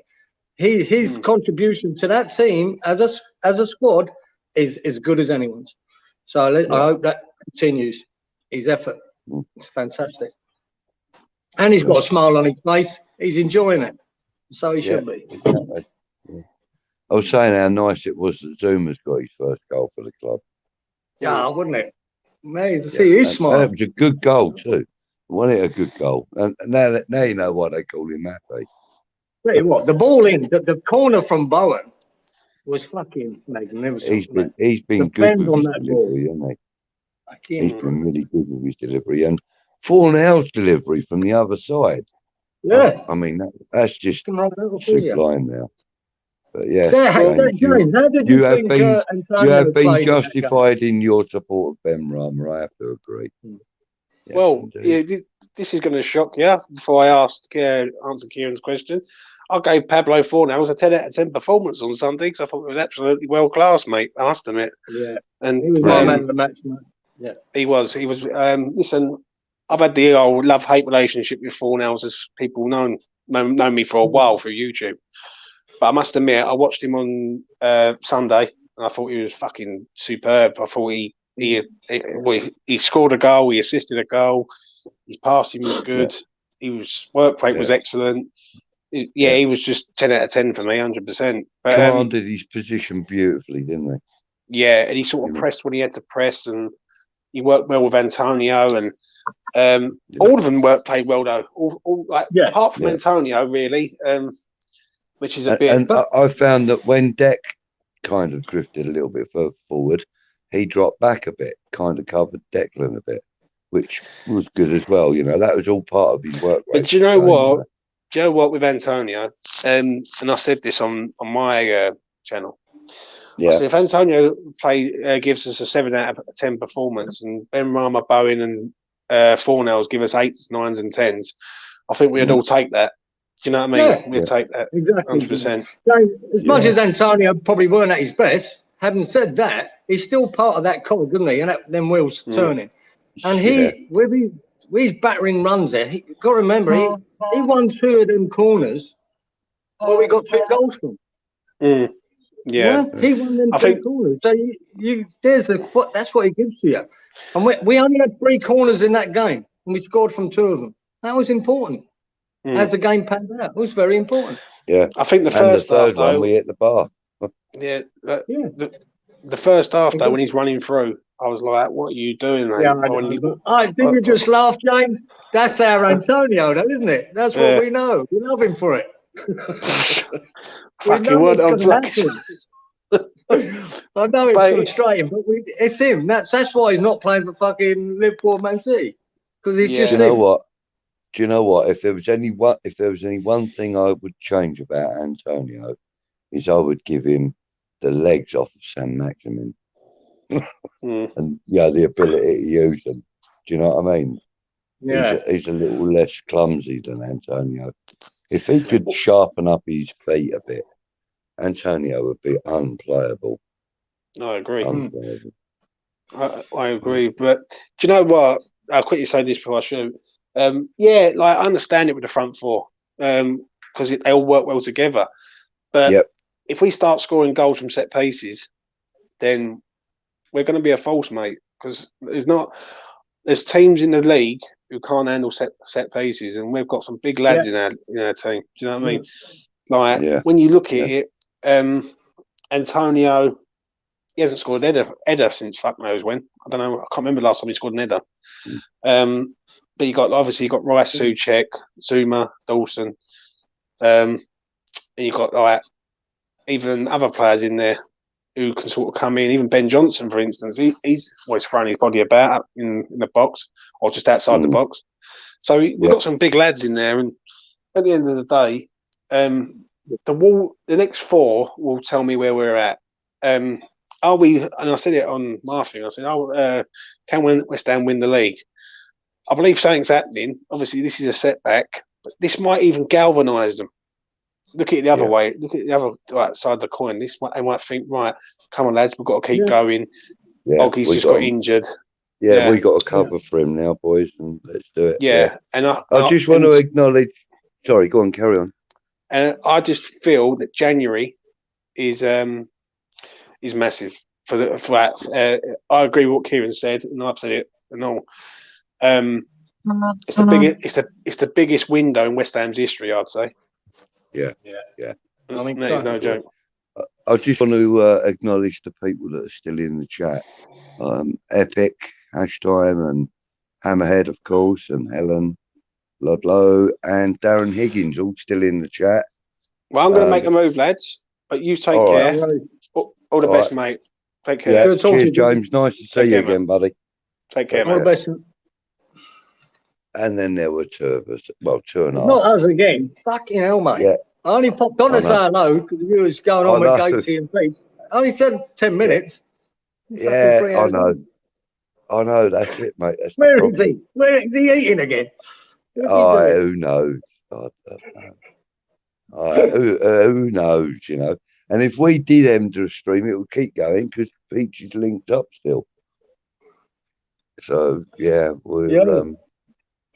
I'm going to have to go soon because it's like midnight now. Yeah, it's for you, isn't it, mate? Yeah, Jesus. mate. You know, I need to get in the shower. I got to take me medication and then crash out. Yeah, no. But yes, I just wanted to talk a little bit more about Zuma's goal. If you got a few minutes, have you? Yeah, I was going to make a point about that, Clive. That head. Did you notice how Rice pinned down Van Dijk as that ball came over? He just stood behind him and made sure he could not track back. He pinned him there. Sweet. Well done, Rice. Yeah, it was pretty. And like all the commentary said, you know, that was actually straight from the training ground, I reckon. You know, and but Zuma. You tell you what, you can train with set pieces all you like, right? And it's never going to work unless that delivery is right. Yeah. And Fornell and Bowen's deliveries were perfect. They were just perfect. And that's why they've both been chosen to take the corners and the free kicks and that from certain areas. You know, I think you know Ben Rama is good. His delivery is good, but I don't think he's quite as accomplished as the other two guys. You know? Not yet. Not yet. But it's getting there. He's sharpening his tools, mate. Don't you worry about that. You know, let's hope so. But you know, I want to see more of this Alex Crowell though, because you know, James is right. You know, he was brought in to do a job, and that would be potentially to replace either Declan Rice and partner Souček, or replace Souček and partner Declan Rice. Should the need arise, you know, either way. It's enough. I want to see a bit more of him, you know. Yeah, I'd like to see him. It's just another guy that could step up and, you know, could be another great player we got. Who knows? I mean, the thing is that with the European games, which would have been perfectly suited for, having a look at him properly from start to finish of the game. Yeah, he weren't available for that, was he? Well, yeah, I know. And not only that, he's chosen to use Noble as well, hasn't he? So, that didn't work so well. No, it didn't. But, you know, if we're going to lift that cup, it's going to be in Noble's hands. Let's be honest, you know. So, you know, that's obviously why he's getting the shout in the European games, you know, because that's the competition that he wants to win before he retires. You know, he wants to win some silverware, and European silverware is the best, you know, best one for him, isn't it? You know, let's be fair. So he's probably, you know, like I've said before, I would imagine that David Moyes has probably promised him, you know, minutes on the pitch at every game, provided he's fit. I think that the next game is just a matter of getting it won in the first hour. Get it won, because that's us winning the group. That's it. Yeah. So I want to get it won, and then he can change any player he wants. Who is the next one? Who is the next one? I forget. I'm not sure. Is it Genk or? Can't remember. We just had Genk home and away, didn't we? Oh, see, it must be the Venice mob then. Oh yeah. Isn't it? Yeah, that Venice mob. We're playing there. Rapid Vienna. Vienna, yeah, that's it. And then the last one is Dinamo Zagreb at home. Yeah, which might not matter. If we win that next game, that one won't matter. Oh, thanks for that, because that's the one I'm going to. Well, you might see a lot of kids out playing there, mate. Yeah, you never know, mate. It'd be nice to. You know, I have seen the starting 11 a couple of times this year, so, you know, that would be nice to see a few of the younger boys playing, you know, and, you know, I'm going with that Pete Chapman from the Discord thing, you know, and also he comments on a lot of the stuff on YouTube as well. I'm going with him. So, you know, it's going to be quite a nice experience. It'll be my second European game, actually. So I went to the Genk one the other night. Well, there he is. There he is. I just had my din-dins. It was beautiful. Yeah, we Bit of, thought bit so. of, a bit of Cornish pasties, a bit of mash, a bit of peas, some HP, some Worcestershire sauce. Yes, please. Beautiful. Good for you, bro. Good for you. Absolutely pucker. I'm. Absolutely pucker. It's almost 1:45 a.m. my time, so I'm probably going to leave you guys to it in a little while. But No, please don't go. Please don't man, go. I've got to Pachi, get up for we love work, you brother. so. Please don't go. Please don't go. Yeah, mate. Things are Listen, gonna I have to happen. get up for work, man. You know. And So what, you found a new job already? well, no, I'm working for myself. You know, I was doing that before I got this job that I was doing. So all right. yeah, and this guy basically, I did a couple of jobs for him, private jobs, and then he asked me to come and work for him full time. And yeah, I had a bit of a falling out with him. Yeah, you were saying the other day, weren't you? Yeah, I remember that. Yeah. Yeah, And then that pissed me I off. went there on Monday to collect all my tools, and they're all covered in plaster. Covered in plaster.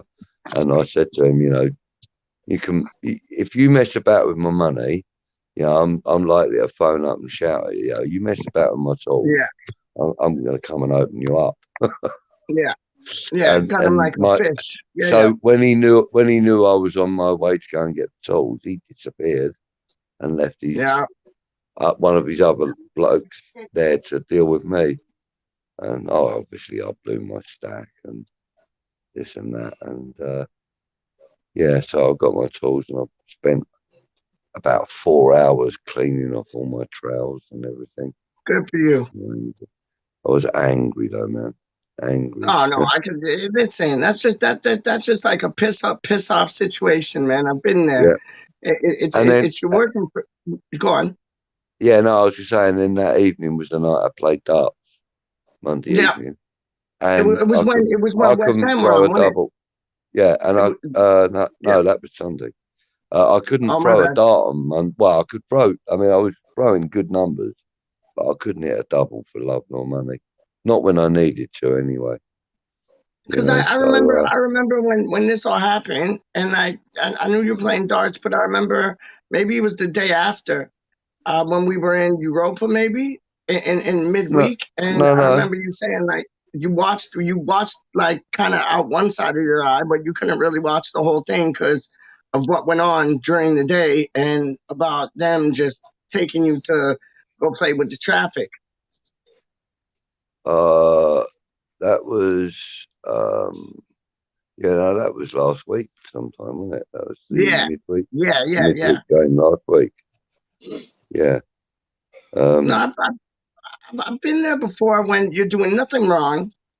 You're performing, you're doing nothing wrong, but there might be a personal conflict, a personal contrast between you and let's say the CEO. Like I was general manager and I wasn't doing a bad thing at all. And then like I was getting the sales, I was the team was performing, but there was a personal conflict from a new person in the family that owned the business that came in, and we just didn't see eye to eye. And before I knew it, they wanted me gone like Jetson. So I was like, but it's a shit feeling when you know you ain't done nothing wrong and they want you to like walk away. And it's just thanks, Darren. Yeah. Yeah, big up Darren. Yeah. We still got Darren. Helen was in the chat a few minutes ago. Oh, love her. She's brilliant. She's, you know what? Like, I think that I forget who it was. Still there. Oh yeah, no, big themselves up, man. They listen to us talk a bunch of dribble. Like, I love it. But it's like you had to. I think it was Hammerhead who you had saying like, we because me and you were talking and you said, you know, you want to do the pointless thing. And it'll be you and Gatesy, and then I was like, me and Titch, and like we could get another team and this and that.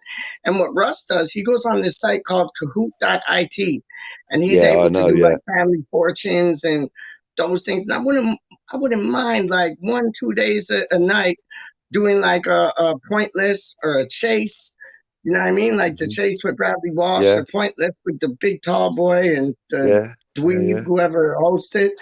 But like, yeah, I like that. That would be cheeky, man. I think that would be a good look, and it would bring the people in the live chat because they register to go on it, and they can answer it as well. Yes, because before what we were saying, like how many people can you have on the YouTube at one time? It's not about that, because once you get this app, everybody in the live chat can like register to it. So every question they get right or wrong is registered, and then at the end you get like the top 3 and this and that. I think it would be magic. I think that it would add something. Yeah, and it would be random, completely random. Budgie, what are we? Like just having Kieran here, we're random, dog. Like Kieran is the perfect random spokesperson. I love it. Fuck off. I love it. I love it, man. Right, well, listen, guys, I'm gonna have to love you and leave you because I do need. I need to change the dressing on my hands. Yeah, I am. Yeah, 3 hours 10 minutes to be precise. And I only popped in just quickly, you know what I mean? So, that's what happens, though. At WeStHaMRaNdoM, you pop in for like 5 minutes. And I know for quickly, like though, hours. when it's us 3. I know quickly when it goes out the window when it's us 3. So it does, mate. But listen, I'm going to say good night to you two guys. Good night to everybody else still in the chat and watching. And this is Budgie getting uncaged. See you later. Come on, you irons. See you later, boy. See you later. Bye. See you, son. Take it easy, Budgie. Then there was 2. Peach and Kieran. Then there was 2.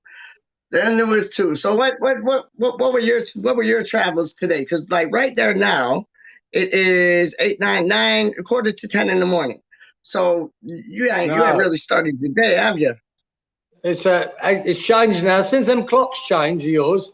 Oh yeah. Now it's an extra hour now, mate. So it's 10:45. Gotcha. That was like us. The week before now.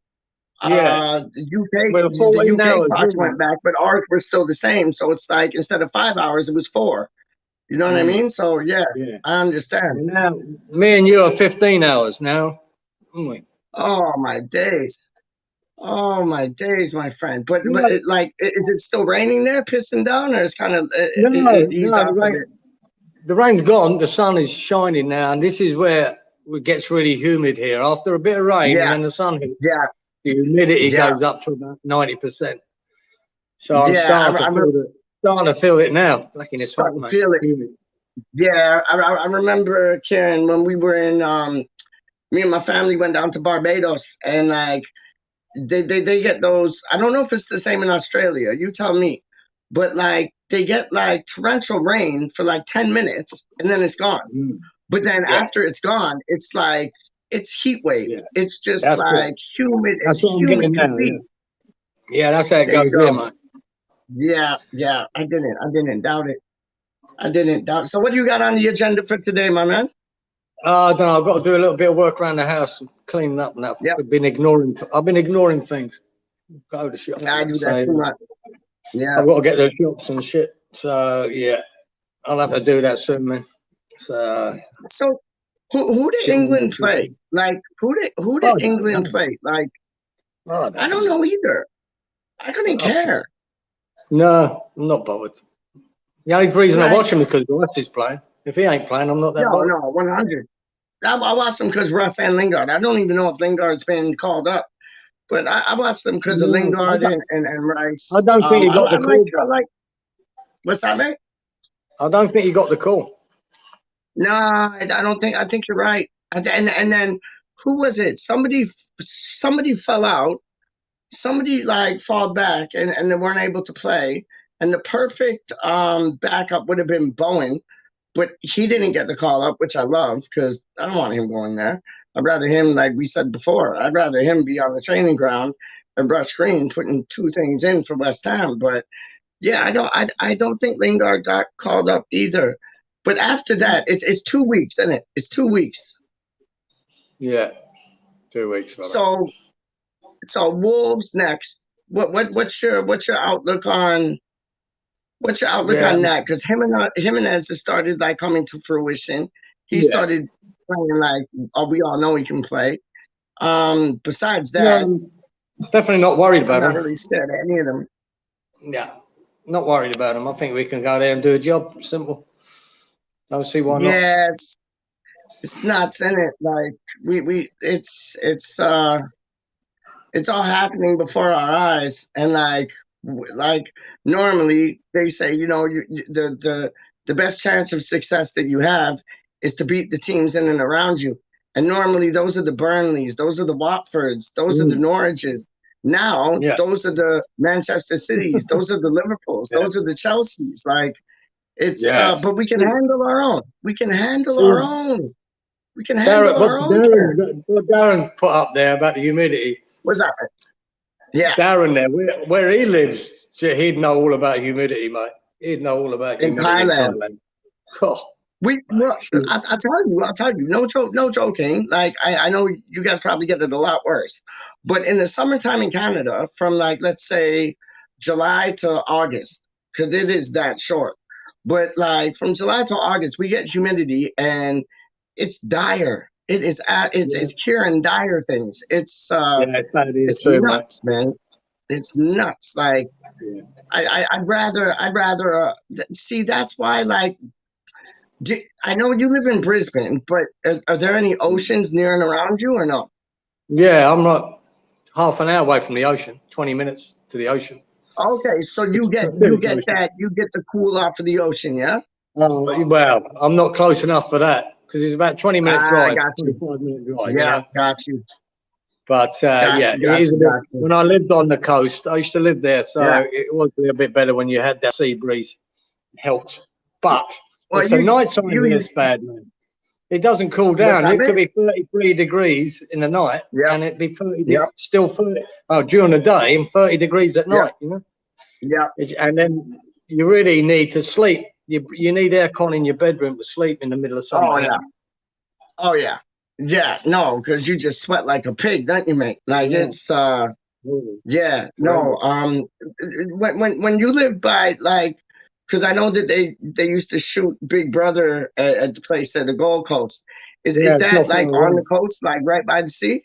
Yeah, it's a little bit inland where they used to shoot the thing. It's just on on the Gold Coast. I think it's just the other side of the border of New South Wales, and it's a little bit inland, but they're really close. They're really close to the Gold Coast there. Yeah, that's where the hotel they used to take them to. Yeah, and then you feel like even when it's humid, you can still like smell that salt and feel the ocean breeze. Yeah. Yeah, you can. But still, humidity kills it, man. Tell Darren's daughter. My God, he's at work again, Darren. I'll have to tell him, mate. I got a fan. What I should say, his daughter likes the look of him. You know, I said to you, he put one of his songs on YouTube. He's got. I think he made up a channel. And what is it? Where can you send it to me? Send it to me through email, and I'll send you a couple of what I done. I'll ask him to send it to you. Right? But yeah, you send me his tunes on email, and I'll send you a couple of tunes that I did like in the past few months, and I'll send them to you so we can check them out. And me and him will put something together, man. All right, I'll ask him to do that. He will. But if Darren's one of the, I'm not sure if you can just look it up, but his name on it is Artisan, right? And it's spelled ARTIXAN. So hold on, say it again. AR. Yep. TIX. Tix, yeah. AN. Artixan. Okay. And he has some stuff on YouTube, yeah? He did put one of the songs he done. He went into Brisbane in the city and he filmed it, just him and his mates. And it's not a bad track. I quite like it. So Darren's daughter wants to see if you can find it. If not, when I'll send it, get him to send it to you. You can send it to Darren, can't you? Yeah. And I'll straight put that on. Like I'll put that on the channel, man. I'll put that on the channel. Honestly, I'll put it on the channel. 100%. I'll tell him to send it to you and see if you can get it. Have a look at it. Yeah, because like Titch always kind of like when I see something that I like and this and that, Titch will like put it into like MP3 or MP4 so I can like play it on the channel. And yeah, we'll get it on the channel, like just like a brand thing when like we play two things, man. 100%. Yeah, Darren just written it there. That's what he calls himself. Yeah, artisan. Artisan. Yeah, I like that. Yeah. What does that mean? Does that have a meaning behind it, or? He took it from me because with the qualifications I've got in certain things in the building, they class me as an artisan, right? Because I've got these qualifications. What is an artisan? What is an artisan? You're a professional of your trade, basically. I like that. I like that. I like that. So, but it's not spelt with an X. He took that and he put an X in there, right, instead of an S. So I like that. Yeah, he liked it. Like, because like we have this bakery. We have this bakery right near where I live, Karen, and it's called Artisan. But I never knew what artisan meant. So it's like a perfectionist of what you do, basically. Yeah. I love it. I like how he spelled it though. That's proper nice, man. Artisan. I like that. I like that. Why did you name yourself Artisan, or why were people calling you Artisan? What profession were you in that you owned?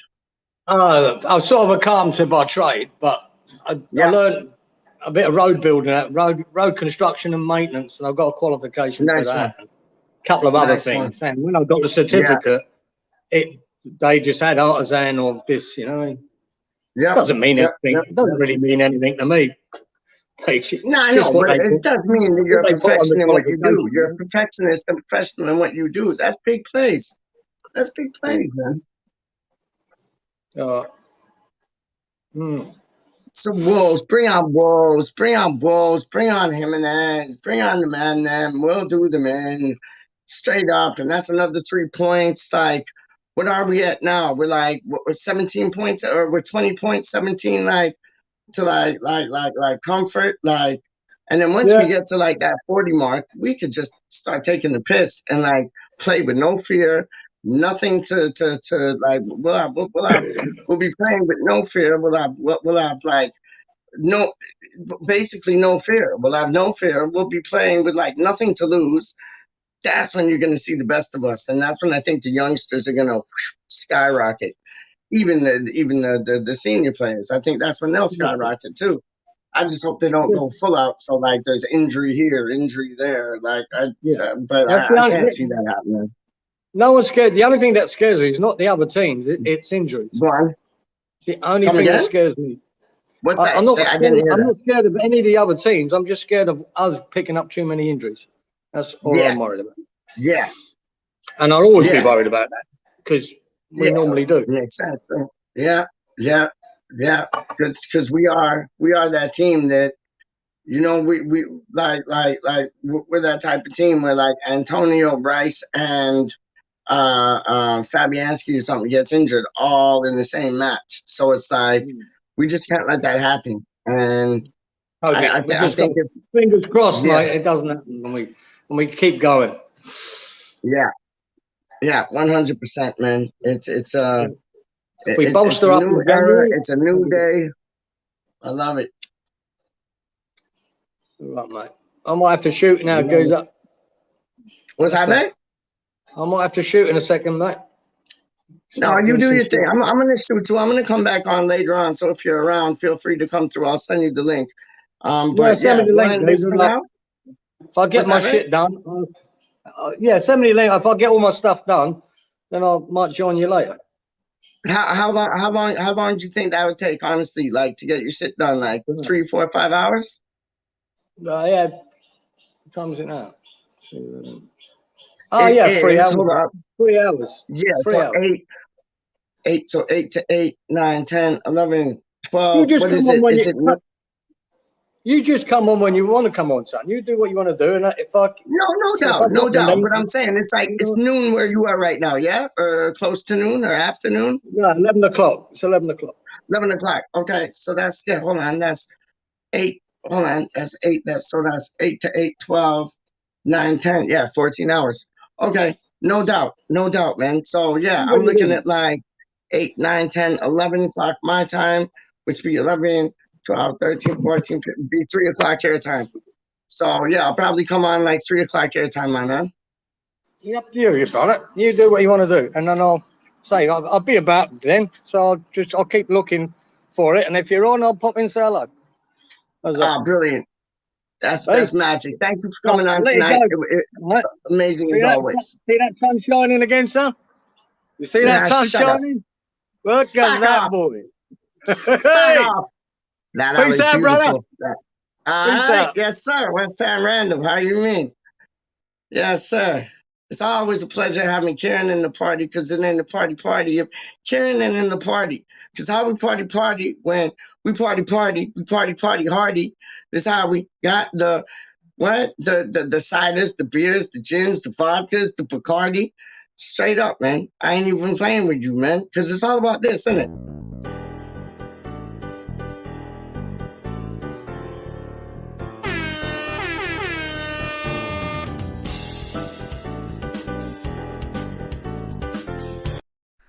Yeah. You already know who it is. You already know. Hey, I called right at the end, bro. Told me we won. Yo, Antonio got a motherfucking tap in because Harry Kane's a pussy hole. Ha ha. Fuck them spuds. Take some of that, you dig? Yo, I try to call you during the game. I try to have bro do a little triple. But it ain't work because this dummy got the fucking Buffale phone plan and he can't make international calls. But he gonna sort that out. Once he sort that out, I'm gonna plug in with you, B. Yo, big up everybody, man. So happy, right? Yo, when I get back to my cell, I'm gonna make a fucking big ass brick Jack Mac with the pickles, with the fucking chips, with the everything, you heard? With a little sazon packet for the season. Yeah, you know it. But hey, man's happy to the motherfucker right now that we beat them spuds. And bro, they'll put in the bet for me on the gambling account. We up all the way. You heard? Listen, don't nobody worry about me, man. The general's straight. I'm in here with the bros, with the twins.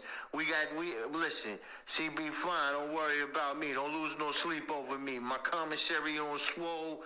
Yo, they got mans in the kitchen. That's my little jobby job. So I get a little extra grub and things. They only pay a motherfucker like 15, 20 cents a day. Ain't that some bullshit? But yo, it don't matter. It helped me pass the time. But yo, it's all love. I want to give a shout out to the homie Titch. I hope his channel's popping. Yo, shout out to Atlas, Bex, Wash, yo. Now, of course you, Peach, you my brother, man. Bro done told me you done big me up like every motherfucking day singing this shit. Yo, don't get knocked, don't get pinched drinking the motherfucking ciders out in the block, you heard? Put them shits in a coffee cup like I taught you, man. Don't be out there getting pinched for no fucking ciders. Who else? Who else? Uncle Wally World, Uncle Neil, Uncle Kieran. Hey, Uncle Kieran over there in Australia. Good eye, mate. You know what it is. Kangaroo fucking style. Hey, CB the General, he's straight, man. Big up everybody. Spread my motherfucking love to everybody. But for today, man, it's just super fucking gas. West Ham had basically won the World Cup, for the previous World Cup, even though they were this, smallish, relatively small East London team.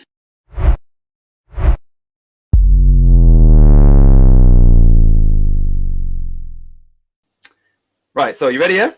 I'm ready. Okay, good. What's going on, everybody? Welcome back to Hammers Fans United. Giving them that. Now look, set piece, blood. Always gets fucking set pieces. They always score from set pieces.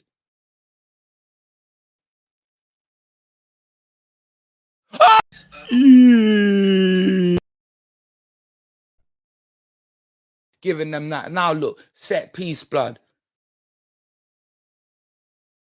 Always gets fucking set pieces. They always score from set pieces. I love this, Look, man's like, no! Antonio! I'm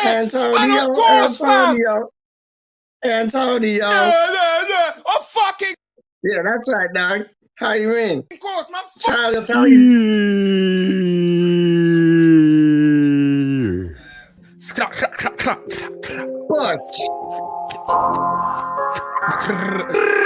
So, DJ Khaled, how would you describe Charlie Walsh? Legend. Big plays. How you mean? He knows big that I mean that genuinely as well. So yeah, big up everybody that tunes into WeStHaMRaNdoM. Those people in there are, you know, it's obviously a small channel. They're very loyal. Titch is in the building.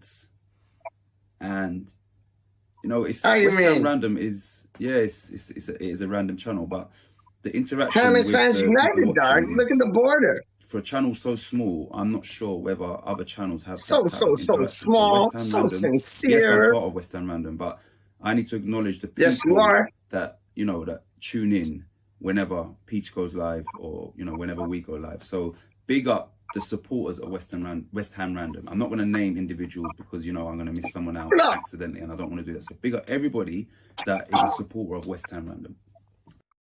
Big up Adam Frankel. Trust me, and big up Roy, how would you sum up that first half display from Manchester United against Manchester City? It's shocking. Eric Bailly, what are you doing? Manchester City, they don't even need a striker, so why would they need you to score goals for them? It's shocking. Listen, look, Ollie on the bench. He's talking to Carrick about what they're going to have for lunch. It's embarrassing. It's shocking. Listen. I have a bacon sarnie. I've been seeing Luke Shaw for days. Luke Shaw is shocking. I give up. No, Luke Shaw is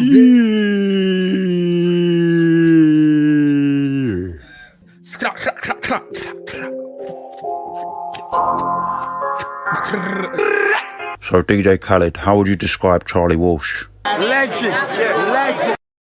Legend things, dog. Legend things. How you mean? I'm gonna try to get the Night Owl from North London on later tonight, dog. Straight up, because I know it's 9, 10, 11, 12, 1. That's early for Charlie. Trust me, dog. That's early for Charlie Walsh, dog. Charlito, that's early things, dog. Lotus needs her beauty sleep, but she don't because she's already beautiful. She's crazy. She just needs to sleep. Little Kip. How you mean? That's Rip. Hammerhead's laughing his buns off. Good night, everyone. Big ups, all of y'all. Danny Jackson's in the building. Evening, everyone. Hope y'all are doing well. We're doing well, especially when you're in the gates, man. How do you mean, man? Yo, I love that. It's this way, innit? I love that icon. That's dope. I love that, man. That's dope. Like that's like some old school things still. I love them things, dog. I keep going on, but my battery is not strong. Like my mental battery, physical battery, strong. Duracell, Duracell Bunny, strong. But you know what I need to get? I need to get those chargers, the portable chargers you got on your phone? I need to get one of them things, dog, because I'm showing you, I talk for 3 hours, which is a long time. And it's kind of intimidating. When you go to a restaurant and you order a meal and it's big and you're like, oh my days, I don't know if you can finish this. But it tastes so tasty that you enjoy every morsel from beginning to end. And it's so what you thought was intimidating isn't intimidating because you loved every bit of that meal, every bit of that dinner, every bit of that entree. And it's that's what it's here. It's you got flavor in the entrees, even though they're 3 hours, which is a big meal being served to you, and it's overwhelming.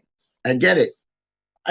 Really, I probably get more success if I just did 15 thing here, 15 thing here, 15 thing here, 15 thing here. You know what I mean? Probably would still, but I ain't about that, man. When it comes to WeStHaM, I'll talk for years. I'll talk for eons. I'll talk all day long, real talk, man. I will talk, and I'll talk sense too, which is weird, but I will.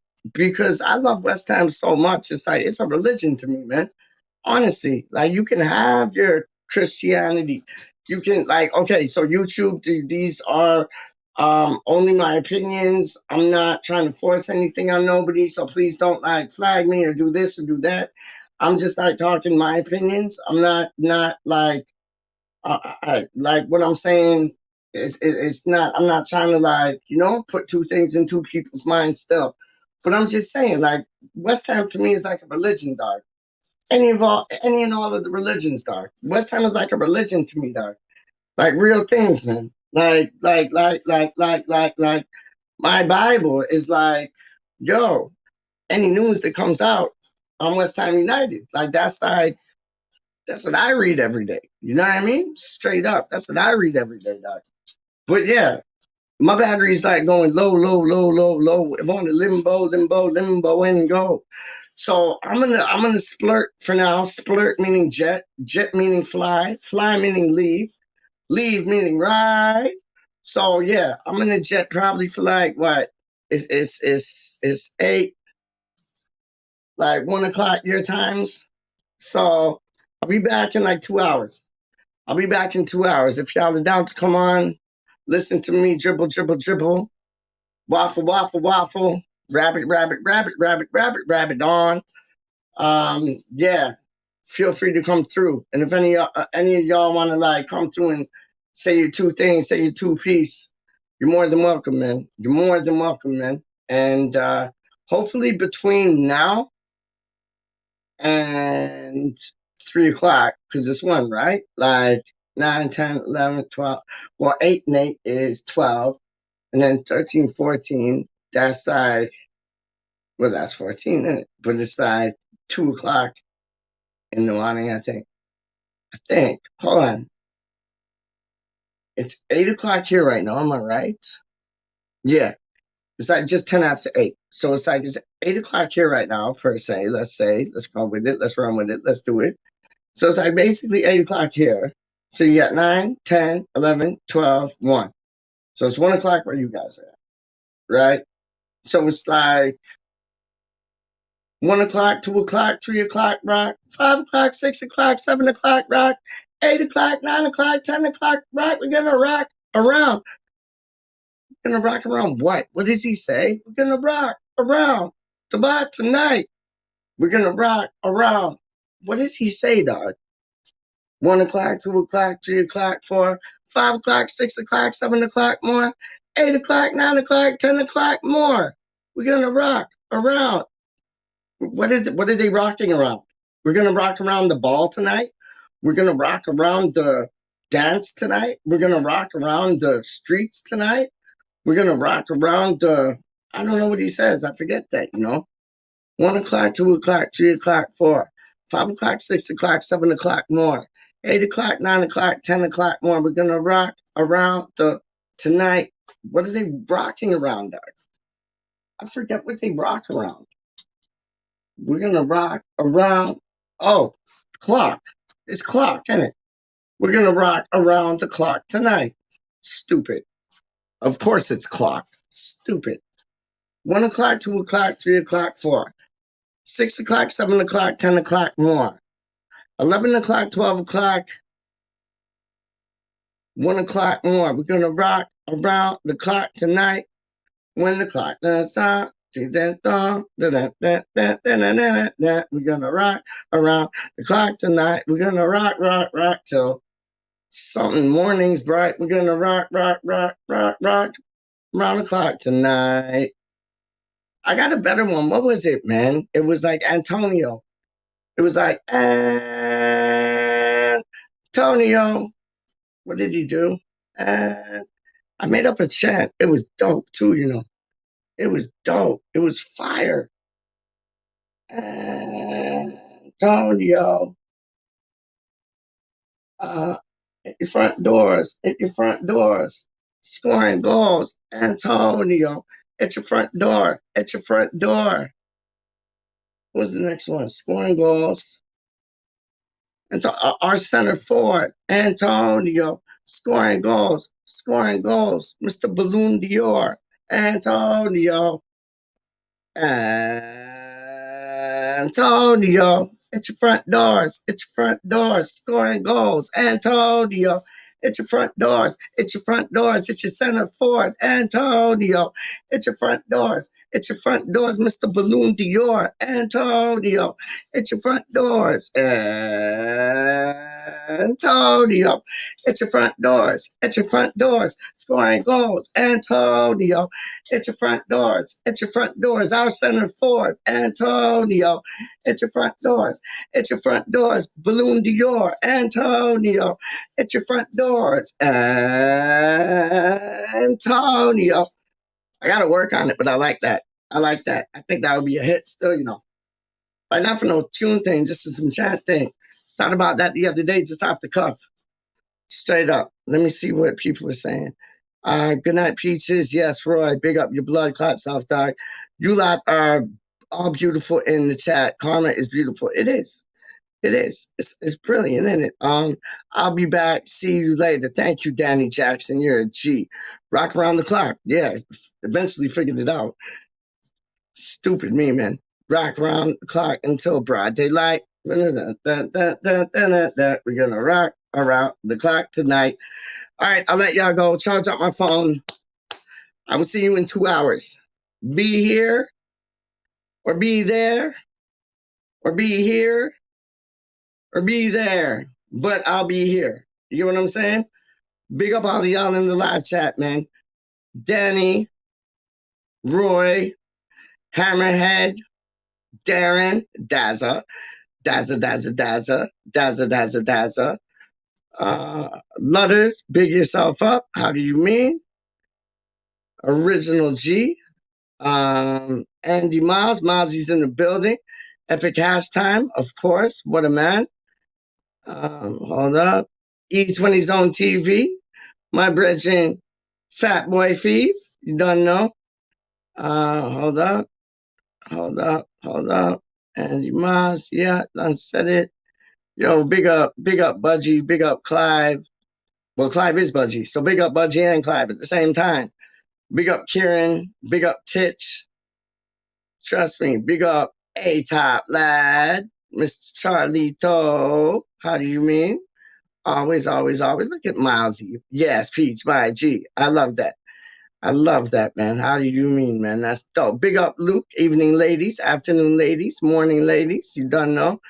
Top lad right there. Yes, Charlito. Big up Gatesy. Gatesy came through. That was wicked. Big up Duke. Duke was unable to come through. Really wanted him to, but he was too busy, man. Honestly, too busy. The man, like, he's wearing like 10 different hats, dog. Like, he is a busy bee. Straight up, man. Frankie, of course. Big up Frankie boy. Big up Charlie boy. Don't know, man. How do you mean, man? Legendary things, dog. Straight up. I ain't even playing with y'all. Frankie's a rude boy. His brother is a rude boy. That's why we're going to end it off on this, and then it's like done. Straight up. You know what's coming, dog. You know what's coming. Dog. There's only one thing that's coming, and you know what's coming. My G. Bless yourself up, yeah? Big up your blood clot self, dog. Trust me, my homeboy. You already know who it is. You already know. Hey, I called right at the end, bro. Told me we won. Yo, Antonio got a motherfucking tap in because Harry Kane's a pussy. Yo, fuck them spuds. Take some of that, you dig? Yo, I try to call you during the game. I try to have bro do a little triple, but it ain't work because this dummy got the fucking Buffale phone plan and he can't make international calls. But he gonna sort that out. Once he sort that out, I'm gonna plug in with you, B. Yo. Big up everybody, man. So happy, right? Yo, when I get back to my cell, I'm gonna make a fucking big ass brick. Jack Mac with the pickles, with the fucking chips, with the everything, you heard? With a little sazon packet for the season. Yeah, you know it. But hey, man's happy than a motherfucker right now that we beat them spuds. And bro, done put in the bet for me on the gambling account. We up all the way. You heard? Listen, don't nobody worry about me, man. The general's straight. I'm in here with the bros, with the twins. Listen, CB fine. Don't worry about me. Don't lose no sleep over me. My commissary on swole. Yo, they got mans in the kitchen. That's my little jobby job. So I get a little extra grub and things. They only pay a motherfucker like 15, 20 cents a day. Ain't that some bullshit? But yo, it don't matter. It helped me pass the time. But yo, it's all love. I want to give a shout out to the homie Titch. I hope his channel's popping. Yo, shout out to Atlas, Bex, Wash, yo. Now, yo, of course you, Peach, you my brother, man. Bro done told me you done big me up like every motherfucking day singing this shit. Yo, don't get knocked, don't get pinched drinking the motherfucking ciders out in the block, you heard? Put them shits in a coffee cup like I taught you, man. Don't be out there getting pinched with no fucking ciders. Who else? Who else? Uncle Wally World, Uncle Neil, Uncle Kieran. Hey, Uncle Kieran over there in Australia. Good eye, mate. You know what it is. Kangaroo fucking style. Hey, CB the General, he's straight, man. Big up everybody. Spread my motherfucking love to everybody. But for today, man, it's just super fucking gas. We beat those spuds, man. I can't see the goal. It don't even fucking matter, B. It don't matter. As long as we beat them pussy holes, you heard? And when I jump, you better have 1,000 subscribers. You dig? Hey, I'm out this bitch. I gotta go bust they ass in the card game. But yo, one love, man. Up the motherfucking hammers, you heard? My G, how do you mean? My G, we get y'all. My G, straight up. I ain't even playing with y'all, man. That's the man right there, dog. Straight up, man. Yo, we're gone for now. We'll be back soon, yeah? All right, to be continued, like this thing says right here. Done.